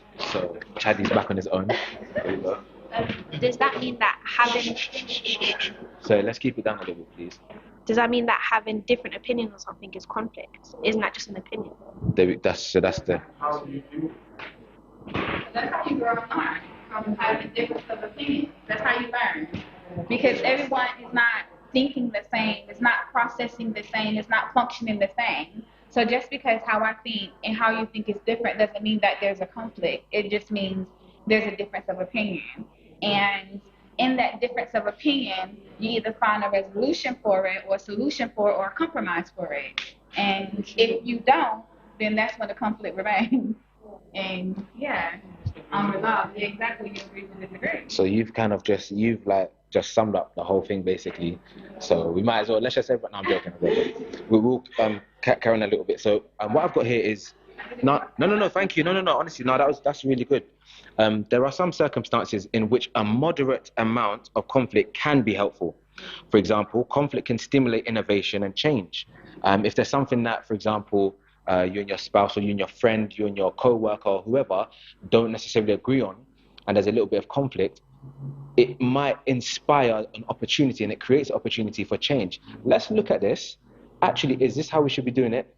Is your way better? And I think when you're coming hopefully, most of the time when two people come together, whether it's friends or whether it's in a relationship, you've got two completely different walks of life, right? You've got two completely different opinions. And you're not bound to agree on everything. If I come into a relationship and I'm like, this is how I want to save my finances. This is how I want to do my finances. I don't save. I only invest, for example, in cryptocurrency. Yeah. Then my partner might be like, actually, I saved. You know what I mean? That might be a bit of a conflict. No, we should invest in cryptocurrency. Bitcoin is the way to go. Ethereum. Do you know what I mean? They're like, but then we might actually say, all right, we might come to a compromise, come to a win-win solution and say, maybe 30% crypto, 30% this, or whose money, do you know what I mean? We can come to a resolution. So someone online said differences of opinions can result in a conflict. Conflict can be a healthy way or an invitation to explore each other's differences. So carrying on, so conflict can help people to grow and develop their self-identities. If I'm a yes man, I'm always just agreeing to everything that people are saying, I'm just a carbon copy of someone else now. Or I'm so just confused because I'm a yes man to everyone. I'm not me, I'm everyone but me. Conflict can have negative consequences when people divert their energies away from performance and goal attainment and direct them towards resolving the conflict. Does that make sense? All right. So let's say, for example, we're having a conflict. We're now in conflict with each other. If I'm focused on the conflict and not the outcome, then we're going to have a problem. If I'm focused on the fact that we don't agree, why don't you agree with me that this is what we should do, then we're going to have a problem. And that's where it's negative. I think it's about how we handle and how we resolve the conflict. That's the most important thing. Because conflict can take a heavy toll in terms of our psychological well-being. I don't actually know. You do get some people who are argumentative, but I think most people don't like arguing. I hate arguing. I don't know. Does anybody here actually like arguing? You like arguing? You like arguing? I like debates. Because I think it helps stimulate your mind and stuff like that. But it's constructive, exactly. You can learn, because your intention for that debate or whatever you want to call it is constructive. But when it's just a conflict, that's not very helpful, and it can have a major influence on stress, and then it can have a deeper level of impact, especially in a romantic relationship. If you're a couple, if you always got conflicts, if you're always focused on the conflicts, not the resolution and what your goal is, then that could cause a divide and could push you guys apart. So I didn't think we'd have such great discussion. You guys are amazing. There were some scenarios that I had, right? And what we were going to do is break up into groups, but because it's 10 to 9, yeah, I thought let's not. But if we can go, we can maybe look, we can look. Okay, all right, cool. Let's look at one of them together. There's 3, so let's choose hands up for 1, hands up for 2, hands up for 3. Can we hear it tonight? No, because then. What do we want to do? Go through one of them? Go through all of them? Just go through one. Yeah. So let's choose 1, 2, or 3. We've got 2, 3, 2, 3, 3. I'm seeing a lot of 3s, so we're gonna go with. Sorry. All right. So scenario number 3 is on the financial crossroads. So it's written in a script, like a script format. So I'm gonna do my number 2. Okay. So number two is the communication breakdown. Okay. Scenario 1 is the misplaced trust. All right, cool. All right, so I'm gonna do my best. Yeah, I'm not acting like Chadley, but I'm gonna do my best to do a bit of voice acting at the moment. And yeah, so I'm gonna set the scene. Mark and Emily have been married for 2 years. Mark recently lost his job, but he hasn't told Emily about it yet because he fears disappointing her. The tension is building up as Mark tries to hide his unemployment, but Emily senses that something is wrong. So Mark and Emily are sitting in the kitchen, and Emily notices that Mark has been acting distant and worried lately.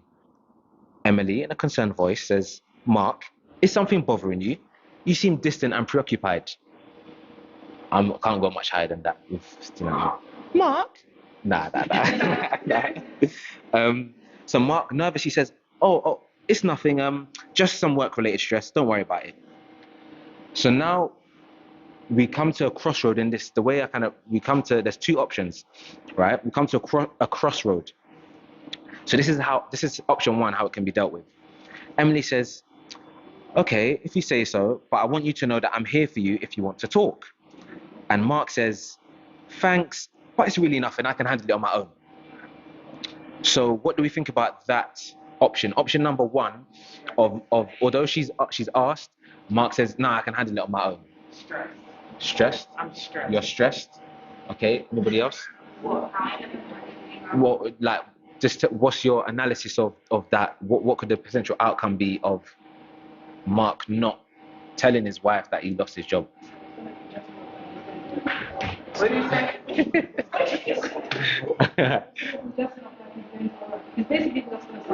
Okay, so okay, because it's been asked, it's lying, and it's gonna just instill this lying, and it's a slippery slope. Then it's all right, cool. So Like, do you not say anything? Are you being quiet? Or yeah, so in this scenario, he's saying, "No, it's fine, it's nothing." yeah, like the other person, are they just Yeah, they just like, yeah, they're just like, all right, cool.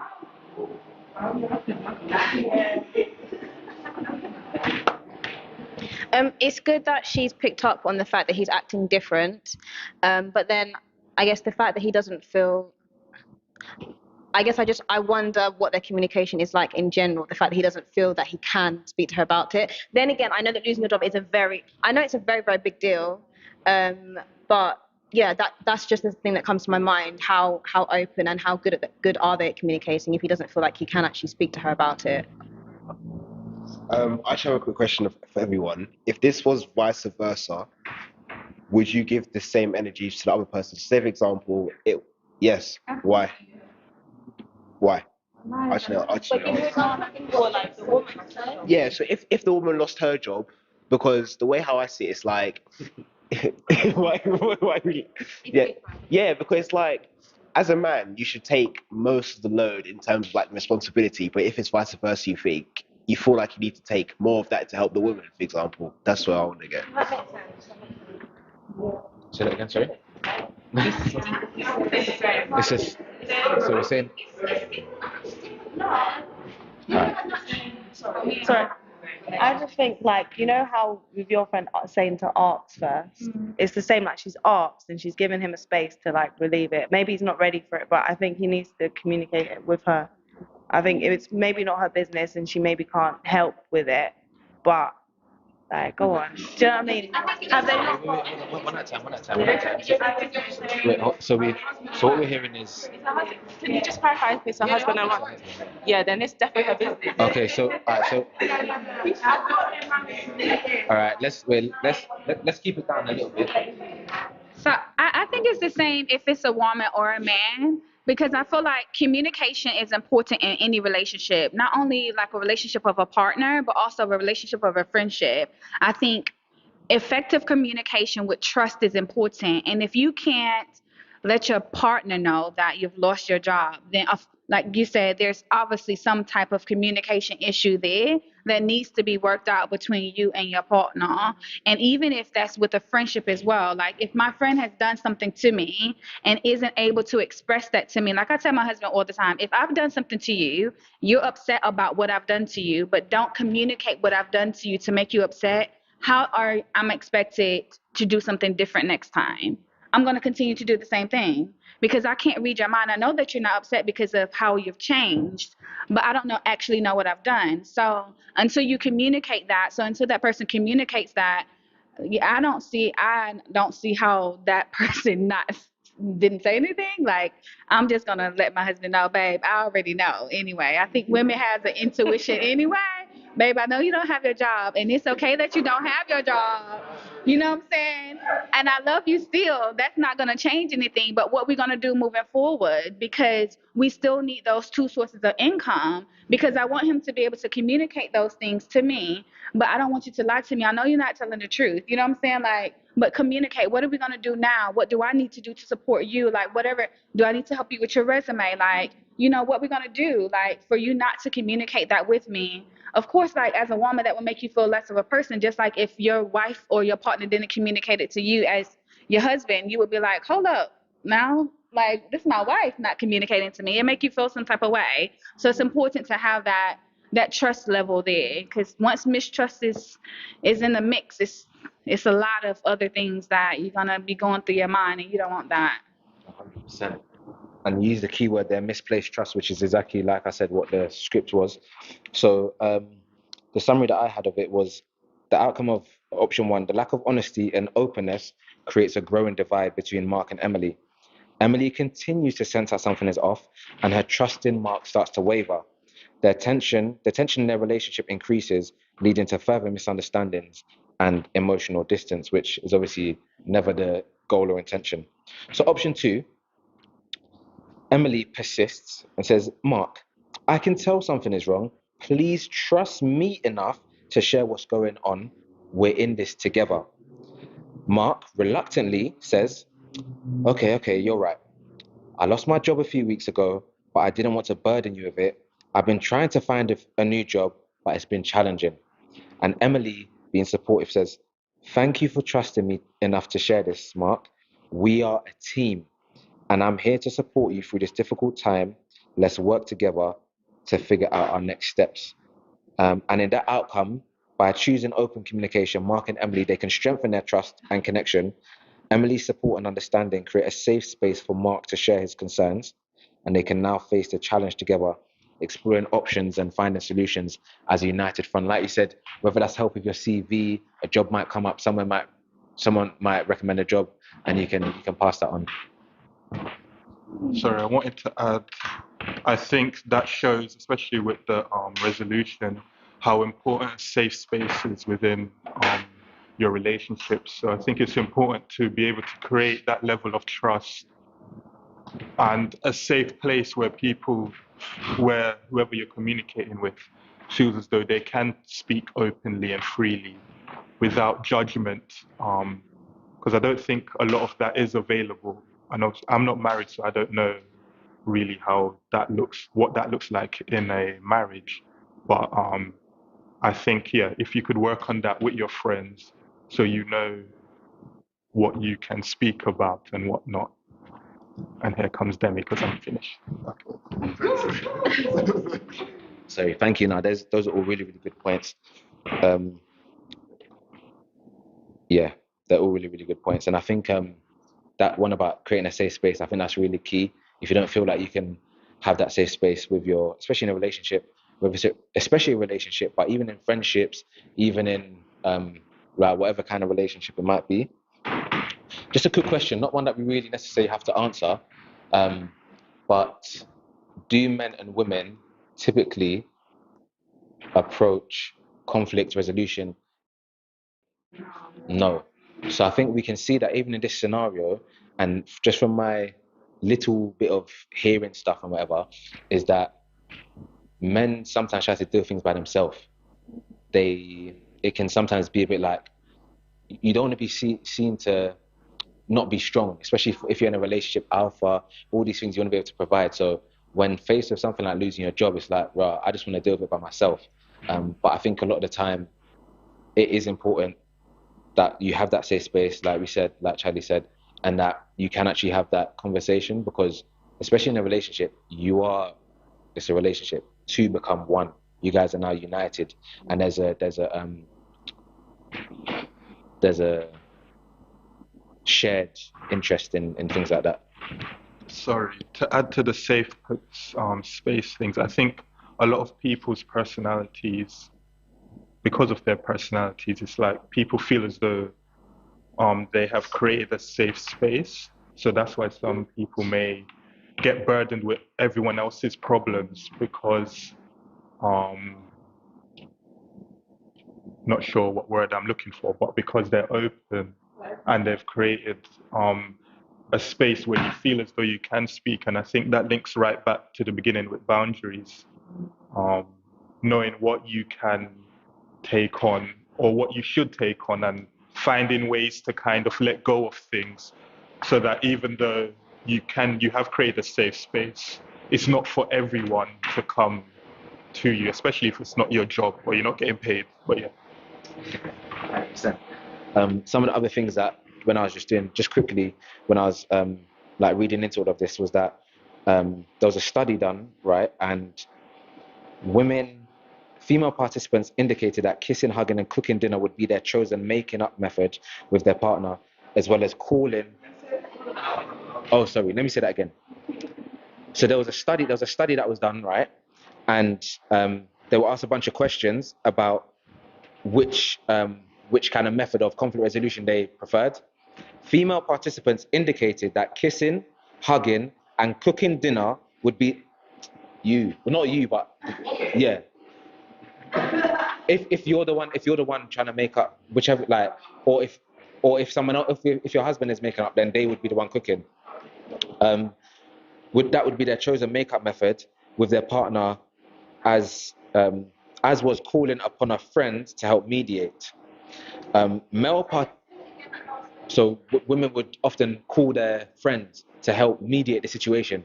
So they'll get the whole group chat involved, and then do you know what I mean? All of that, the whole group chat.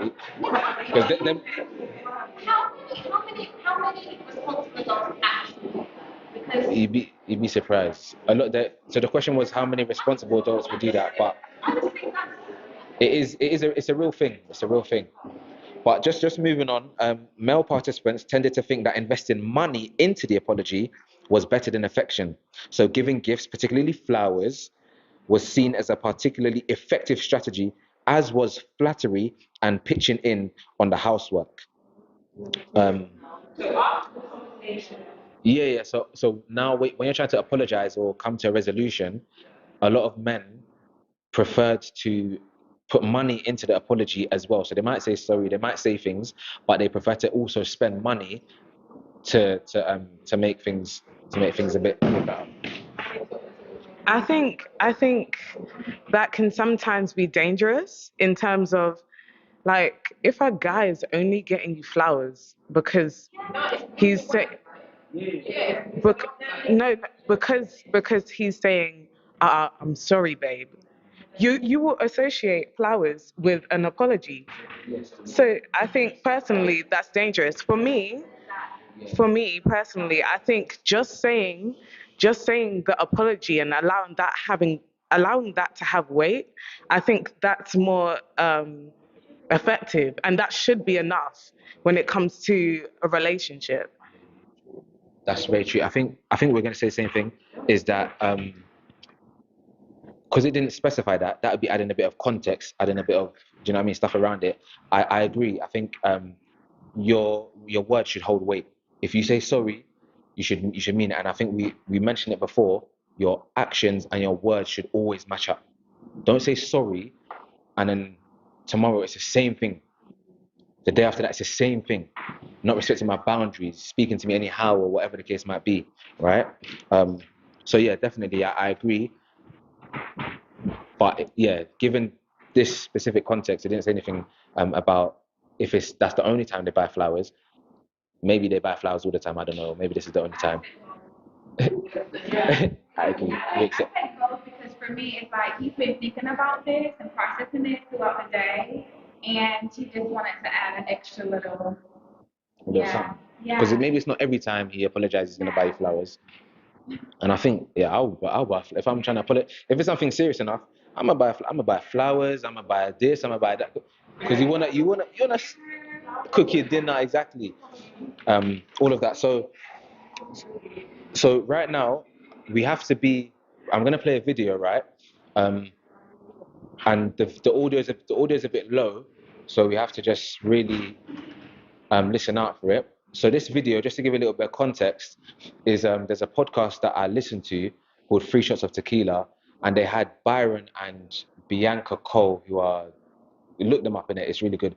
This is from episode 342 of their episodes. If you want to watch their full thing anyways, and you can watch it, but this is a little clip from, I think someone moved the mouse, so I'm going to go and sort that out.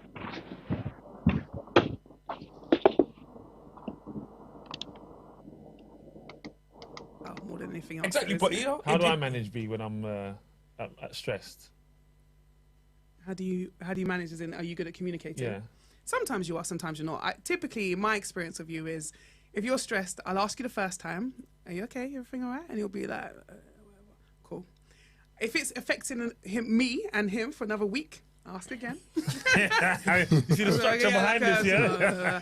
And then third week, I'm like, listen, let's take a seat. We need to talk about this. Yeah. And then he'll answer. We need to fix because I feel this like you need time sometimes to fix it on your own before someone else external comes involved. That's how, if you answer me the first time, no, I know it's not that deep. But if it's, you need sometimes you need a little bit of time, is my experience. What would you say? I think I've probably got better over the years. Absolutely. But I probably deal with it first. Or not. For a couple of weeks. And then see how I am, and then your description is probably quite accurate. Yeah. Yeah. But I don't know about the third week where you probably like, let's have a sit down. You probably might be more persistent. Yeah, but then you answer. You might be like, sit down, but I'm like, listen, what is wrong with you? You might be like, there's your favourite brandy. You want to talk? I might do it in a night. Yeah, you might get like a dinner and stuff like, I might romance it out of you, but I'll get the answer out of you. Okay.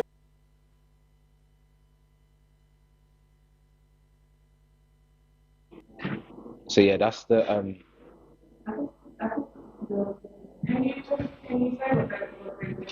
So basically, the gist of it was that a little bit of context to it was that the question was about like how they manage stress, how they handle stress, and so Bianca was saying that when Byron comes home and if he's stressed, he might ask, she might ask him, "How are you?" or "How's things?" or "What is it?" and he might not say anything. She knows that if he answers immediately, then it's probably nothing too serious. It's probably not that deep.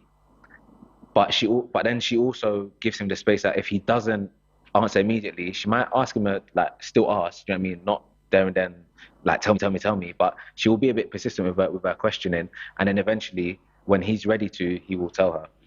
And I think clearly that works for them. It doesn't work. It might not work for everybody. Some people might just be like, "We want to talk about it right now. Let's talk about it right now and deal with it." But I think for them, it's just kind of showing that,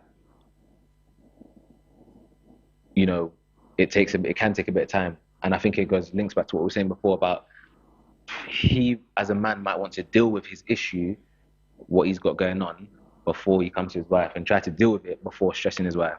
Do you know what I mean? Which maybe that's a little bit considerate. But that's just kind of to show an example an example of that.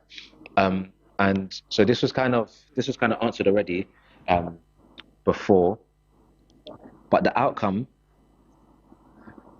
what is our ultimate aim during conflict resolution? What is our ultimate outcome? So there are a few different possible outcomes. There's one which is a win-lose situation, self-explanatory. One person wins, one person loses, which may leave one person feeling defeated, possibly feeling hurt, angry, and resented, and it could lead to more disagreements. And that benefits the second person, but not the first one. There's another option which is a lose-lose, which is bad for both people. So, yeah, that's not good. Maybe they're both being stubborn, or whatever. And then obviously you have the fourth one would be the flip side. So the second person or the first person. Either way, one person wins, one person loses, or you both lose. And then the last outcome, which is what we mentioned before, the win-win, is that's the best, right? That's the most ideal, is that you have this healthy partnership and it avoids potential and the possibility for a downfall and a downward spiral in the relationship. When in a response to conflict, a win-win outcome leads to growth and moving forward. And that should always be our ultimate goal. It should never be, like we said, focusing on the resolution. Like I want to focusing on the conflict. Sorry, like I want to be right or whatever. It should be, how can we both win in this situation? So just quickly, we're going to look at some tips for conflict resolution, which we've already touched on. But just to summarize, we've got establishing boundaries, finding a real issue. So taking that time to actually think about what the issue is so that we can communicate that effectively. Sometimes agree to disagree, pick your battles. It's not everyday war over little things. Do you know what I mean? You didn't put the milk on the right shelf. Allow me. It's like, do you know what I mean? Compromise when possible. Sometimes it might not be a win-win in the way we thought about it. We might have to just compromise a little bit and say, all right, well, this is what I wanted, this is what you wanted, but let's meet in the middle. Taking responsibility. In conflict, sometimes it's always a you thing, but sometimes it's actually we need to look at ourselves and say, actually, what have I done? Where am I what part have I played in this whole thing? And then this is like almost, if you want to say, like a step-by-step of how this might look. Set a time and a place for discussion. Don't just bamboozle your husband or your boyfriend or your girlfriend whenever they step in the door.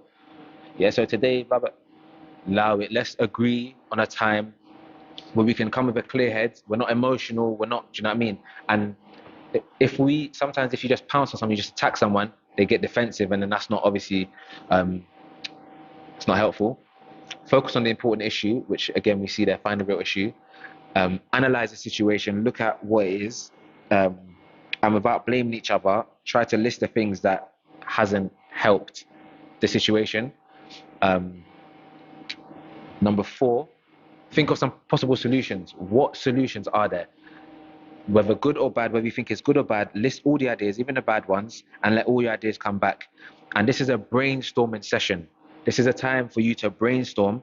It's not time for you to be evaluating or criticizing any of the solutions, because there might be some bad solutions. This is only to put them all down, and then you have the review process after, because this will only shut down the thought process and it will just affect your communication in a negative way. Next, we have agree on a solution. So discourse, speak about the solution, all the different solutions. What is going to work for both of us? Which solution is going to likely bring a win-win solution? Because that's what our ultimate aim is. Plan of implementation. All right, we've got the solution.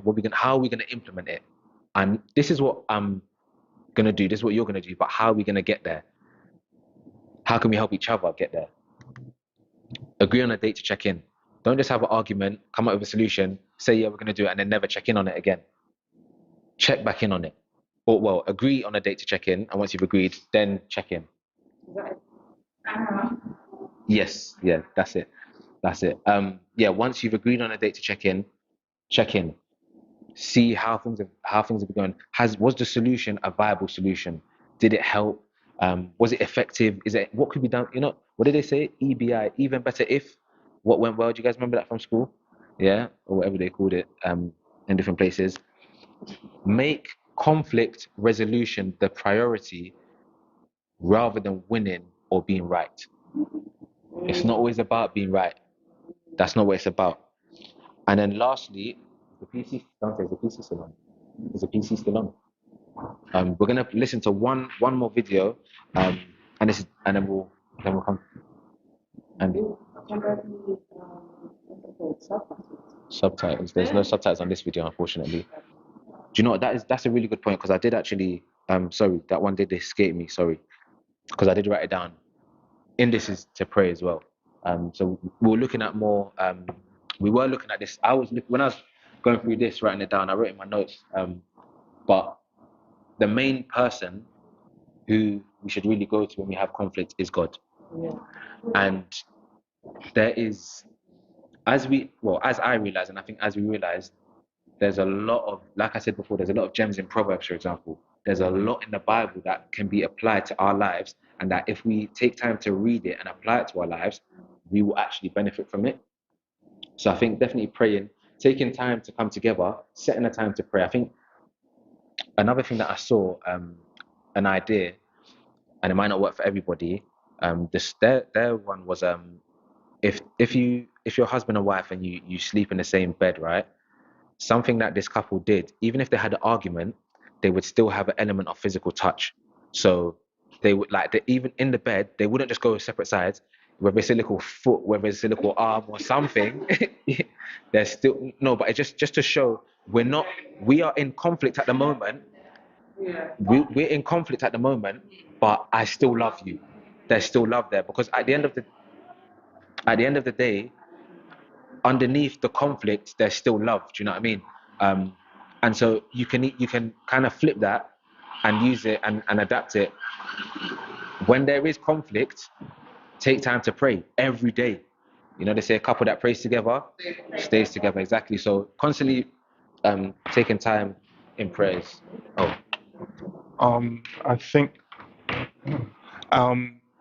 I think also forgiving the other person as well is a right step, is a good step in the right direction when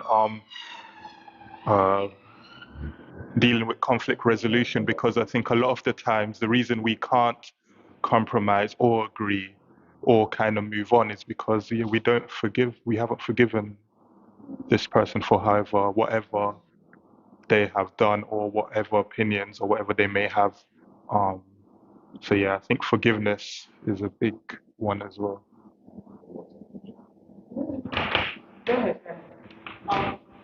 I was just gonna say something on for the resolutions. I saw something that was just basically every month the couples would check in and be like, have you got any new boundaries or anything that you want to speak about or something that you don't like? So if you don't do it often, setting that time is a good idea as well. 100%. And I would say, in terms of you resolved the conflict that you guys have had, let's say a guy has done something wrong, and this is he does this thing wrong all the time, but the girl hasn't confronted him. She's confronted him now. I think even though it's very, very hard, I think the girl would have to have grace in terms of, this is something that he's done for so long. He's bound to make a mistake, or he's bound to do something to slip up. But I think it's so important for him to go to her and say, I'm sorry for doing this, and so that they can rebuild, but without him feeling condemned by his spouse. Thank you. That was a word. I did this course the other day, and it was about children, and it was saying that if a child keeps doing something and you keep telling them the same thing, or asking them to stop, then the child's not the slow learner, it's you. So that change is not going to happen if you keep repeating the same ways. That makes sense. Yeah. What do they say? The definition of insanity is doing the same thing over and over again, expecting a different result. And I think you said something before. Actually, I'll come back to that. So Lois just said, what was your last point? about giving grace to the girl. Yes. Yes. So I think throughout the whole of all of these steps, yeah, you do have to have grace and understanding, and it should be about, even if you do have to go to that person, having that understanding and putting these steps in. So coming up with a solution. How are we going to implement it? How can I help you not do this anymore? If you've agreed that this isn't working for us, isn't good for us, what can I do to help you? Not you need to do this, you need to do that. Online, we have a few points. What does the spirit of prophecy tell us? I've heard a lot about the world and some Bible, but does Ellen G. White give us any thoughts on communication, boundaries, or conflict resolution? There are a lot, and I think for some further reading, we can, in our own time, research into that just for time. A couple that prays together stays together. Pray beforehand and afterwards. When you check in, if it hasn't helped, keep praying together and separately. I like that one as well. Pray separately. It's not just always pray together. Pray separately. Ask God to reveal to you where you are part of the problem and how to overcome it. By that extension, not just prayer, but studying the word together. Like we said in Proverbs, or all over the Bible, Colossians and James, we saw so many examples of texts that are applicable to these situations. So we just need to study the word so that we can, come get some sense and, apply it to our relationships. And so with that, this is yours. With that, you made a point, Siobhan, about having monthly check-ins, and they mention it in this video that we're going to listen to real quick, and then I think communication is huge. You know, one told me the first time around, because this is also another chance for me, and no one's told me how important communication is. And it's on all aspects. One thing my husband did shortly after we got married is he sat down and he has this notebook, and it's leather, and it just looks like business, right? So whenever this notebook comes out, I'm like, oh God, here we go. I don't know what's about to happen. So it's like this old school leather notebook. He brings it to the table and he says, what's our goal for the next month, the next 3 months, the next 6 months, and it went all the way to 5 years. I have never, ever, like in a relationship, in a partnership, ever sat down and done our goals that way. And it was like an eye-opener to me, because I was raised in a household where my dad had the table conversation. We had family meetings. If me and my sister had an argument or anything, we were having a family meeting. And Keon did not. So I would want to talk about everything. And Keon, in his mind, I say, babe, let's talk. He's like, oh God. You know, it's like a panic came over him. And I just want to talk everything out. But to set goals with him, and we have what we call a contract and a commitment to where we can always go back to that page and say, this is what we committed to. You know, even if it alters or changes, we talk about it. So I think communication, to answer your question, one of the things is communication for sure. So yeah, I think that nicely sums up. Communication is a massive part of relationships. And the question was just like, I think, what is it that you would want to know? And she was saying that communication wasn't something that she was told about before she got into a relationship, and it's really important. Something that I put together a PDF with a bit about what we've spoken about today and some of the points. If you just if I got your number, whatever, just give me a number and I'll send it to you. I just need to tweak it a little bit because there's obviously a lot in there, but it breaks it down a little bit more. So when you do have that check-in conversation, it's okay. It gives you a bit more steps. It gives you a bit of guidance into how to actually how to do things. It's got a few tips and stuff in there. So just let me know if you want it, and I'll send it to you. Those online as well, if you do want that. Yeah. I think she made another really good point in this video as well, where she talked about how she was raised. And I think sometimes our generation and how we was parented does kind of reflect in how we are as adults as well. And as she said, like when she was growing up, they would sit down at the table and have family discussions. And sometimes, like when you get in relationships and marriages and things like that, and like their parents wasn't good communicators, then they don't know how to communicate, and that cycle continues. But then you feel like you're a good communicator because you've always been able to express everything, like very open and honest with your family, it becomes like two different of opinions. So I think it's really important to learn what works for you too, because just like if I was raised where I was quite open with my family, we were quite free, but my husband isn't, maybe that doesn't work for him. Just like him being closed and not able to communicate doesn't work for me, but you have to learn how to compromise, and they have learned that to make it work for their relationship. So it's really important to know your both family dynamics to make it work for you as a whole. So that was a really good point that she made. Thank you, 100%. So that's it. We've kind of come to the end of our session on communication, conflict resolution, and boundaries. So I hope you've all taken something from it. Yeah, just to plug for the next couple of weeks. So we have next week, Friday, which is the 23rd, I believe, maybe, I think it is. We have finances. And as we discussed today, finances are a big part of relationships.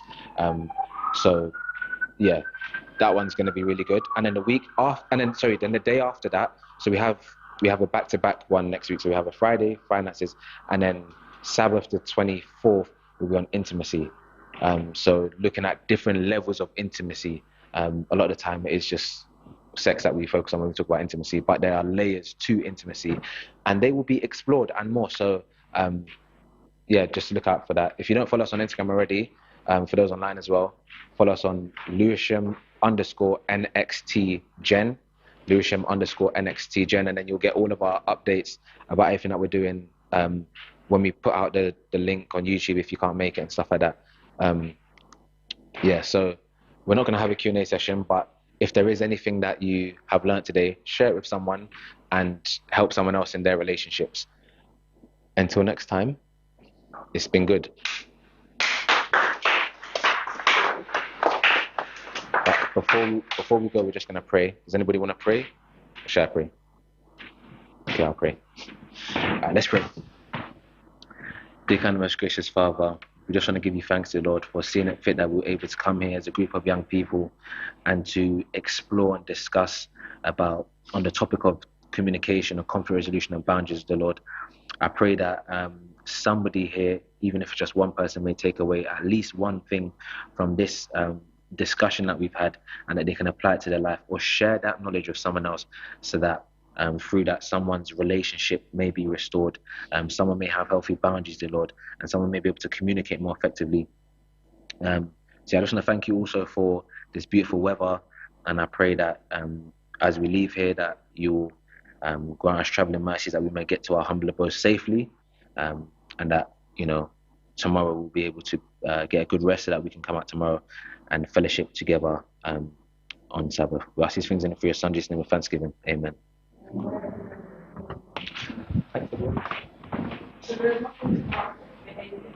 No, nothing. There's nothing tomorrow. Tomorrow is Children's Day, so yeah, you can come through for that. That's why we've got next week Friday on finances, and then the Sabbath on intimacy.